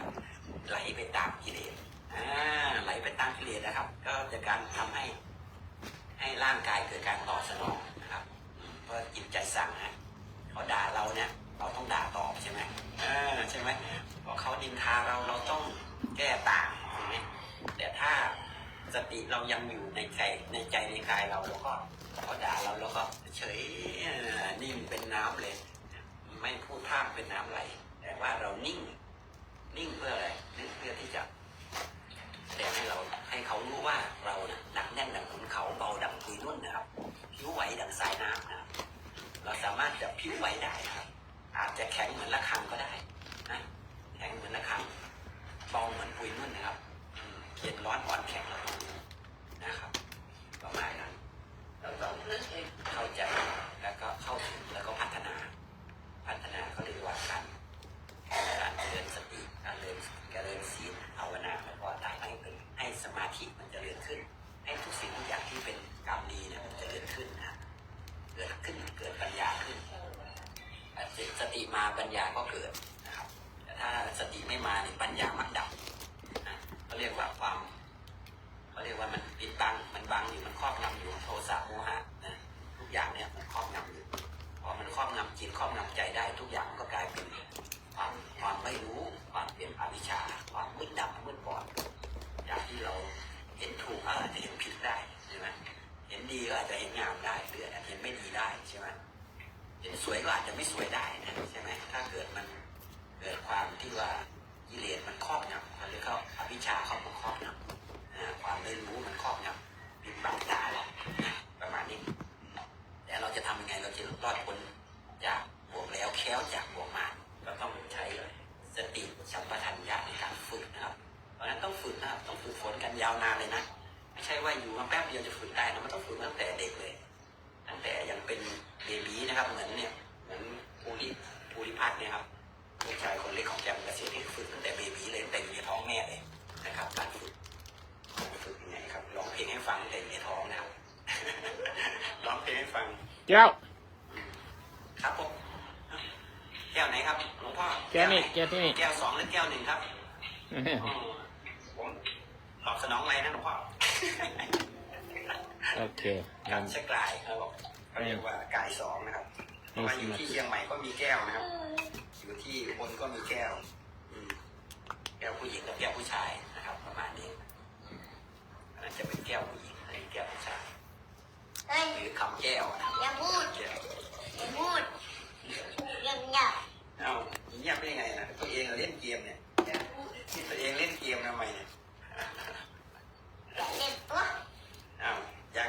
กิเลสไหม เป็น เป็นแล้วทำไมถึงอยาก อ้าวคุณตั๊กไปไหนแล้ว ชอบทำไมถึงชอบ เพราะว่าบางทีหนูยังไม่เคยเล่นการ์ดในท็อป แล้วมีประโยชน์ไหมเล่นเกม มีประโยชน์ มีประโยชน์ยังไงว่ามา ไม่ต้องเล่นอันอื่น จะได้ไม่ต้องไปเล่น ยาไม่ชิดตกมาไหนแล้ว ยุ่งกับ พี่ข้าวไม่ยอมแบ่งกันหนูไม่แบ่งคืนหรอก จ้าแต่เราก็ต้องมีเมตตานะเป็นพี่น้องกันเราต้องมีเมตตา แต่พี่ข้าวไม่แบ่งให้หนู จ้าสาธุจ้า ก็ไม่เป็นไร เราอยากได้อะไรจากใครต้องให้เขาก่อนนะ หนูให้แล้วของตัวเองมีน้อยทำไมให้หนูกินนี้นะถ้าหนูอยากกินบ้าง โอเค ไม่มีใครขึ้นเขาลงไปหมดแล้วอาจารย์ฮอตต้องขอยุติการถ่ายทอดสดไว้เพียงเท่านี้นะมีงานอื่นที่จะทำอีกนะวันนี้ทำวัดเช้าตี 5นี่7:52ก็คงต้องลงไปก่อนก็โมทนาสาธุกับทุกท่านทุกคนที่เข้ามาเดี๋ยวขอดอกไม้สัก1 ดอกเดี๋ยวเอ้าไม่ใช่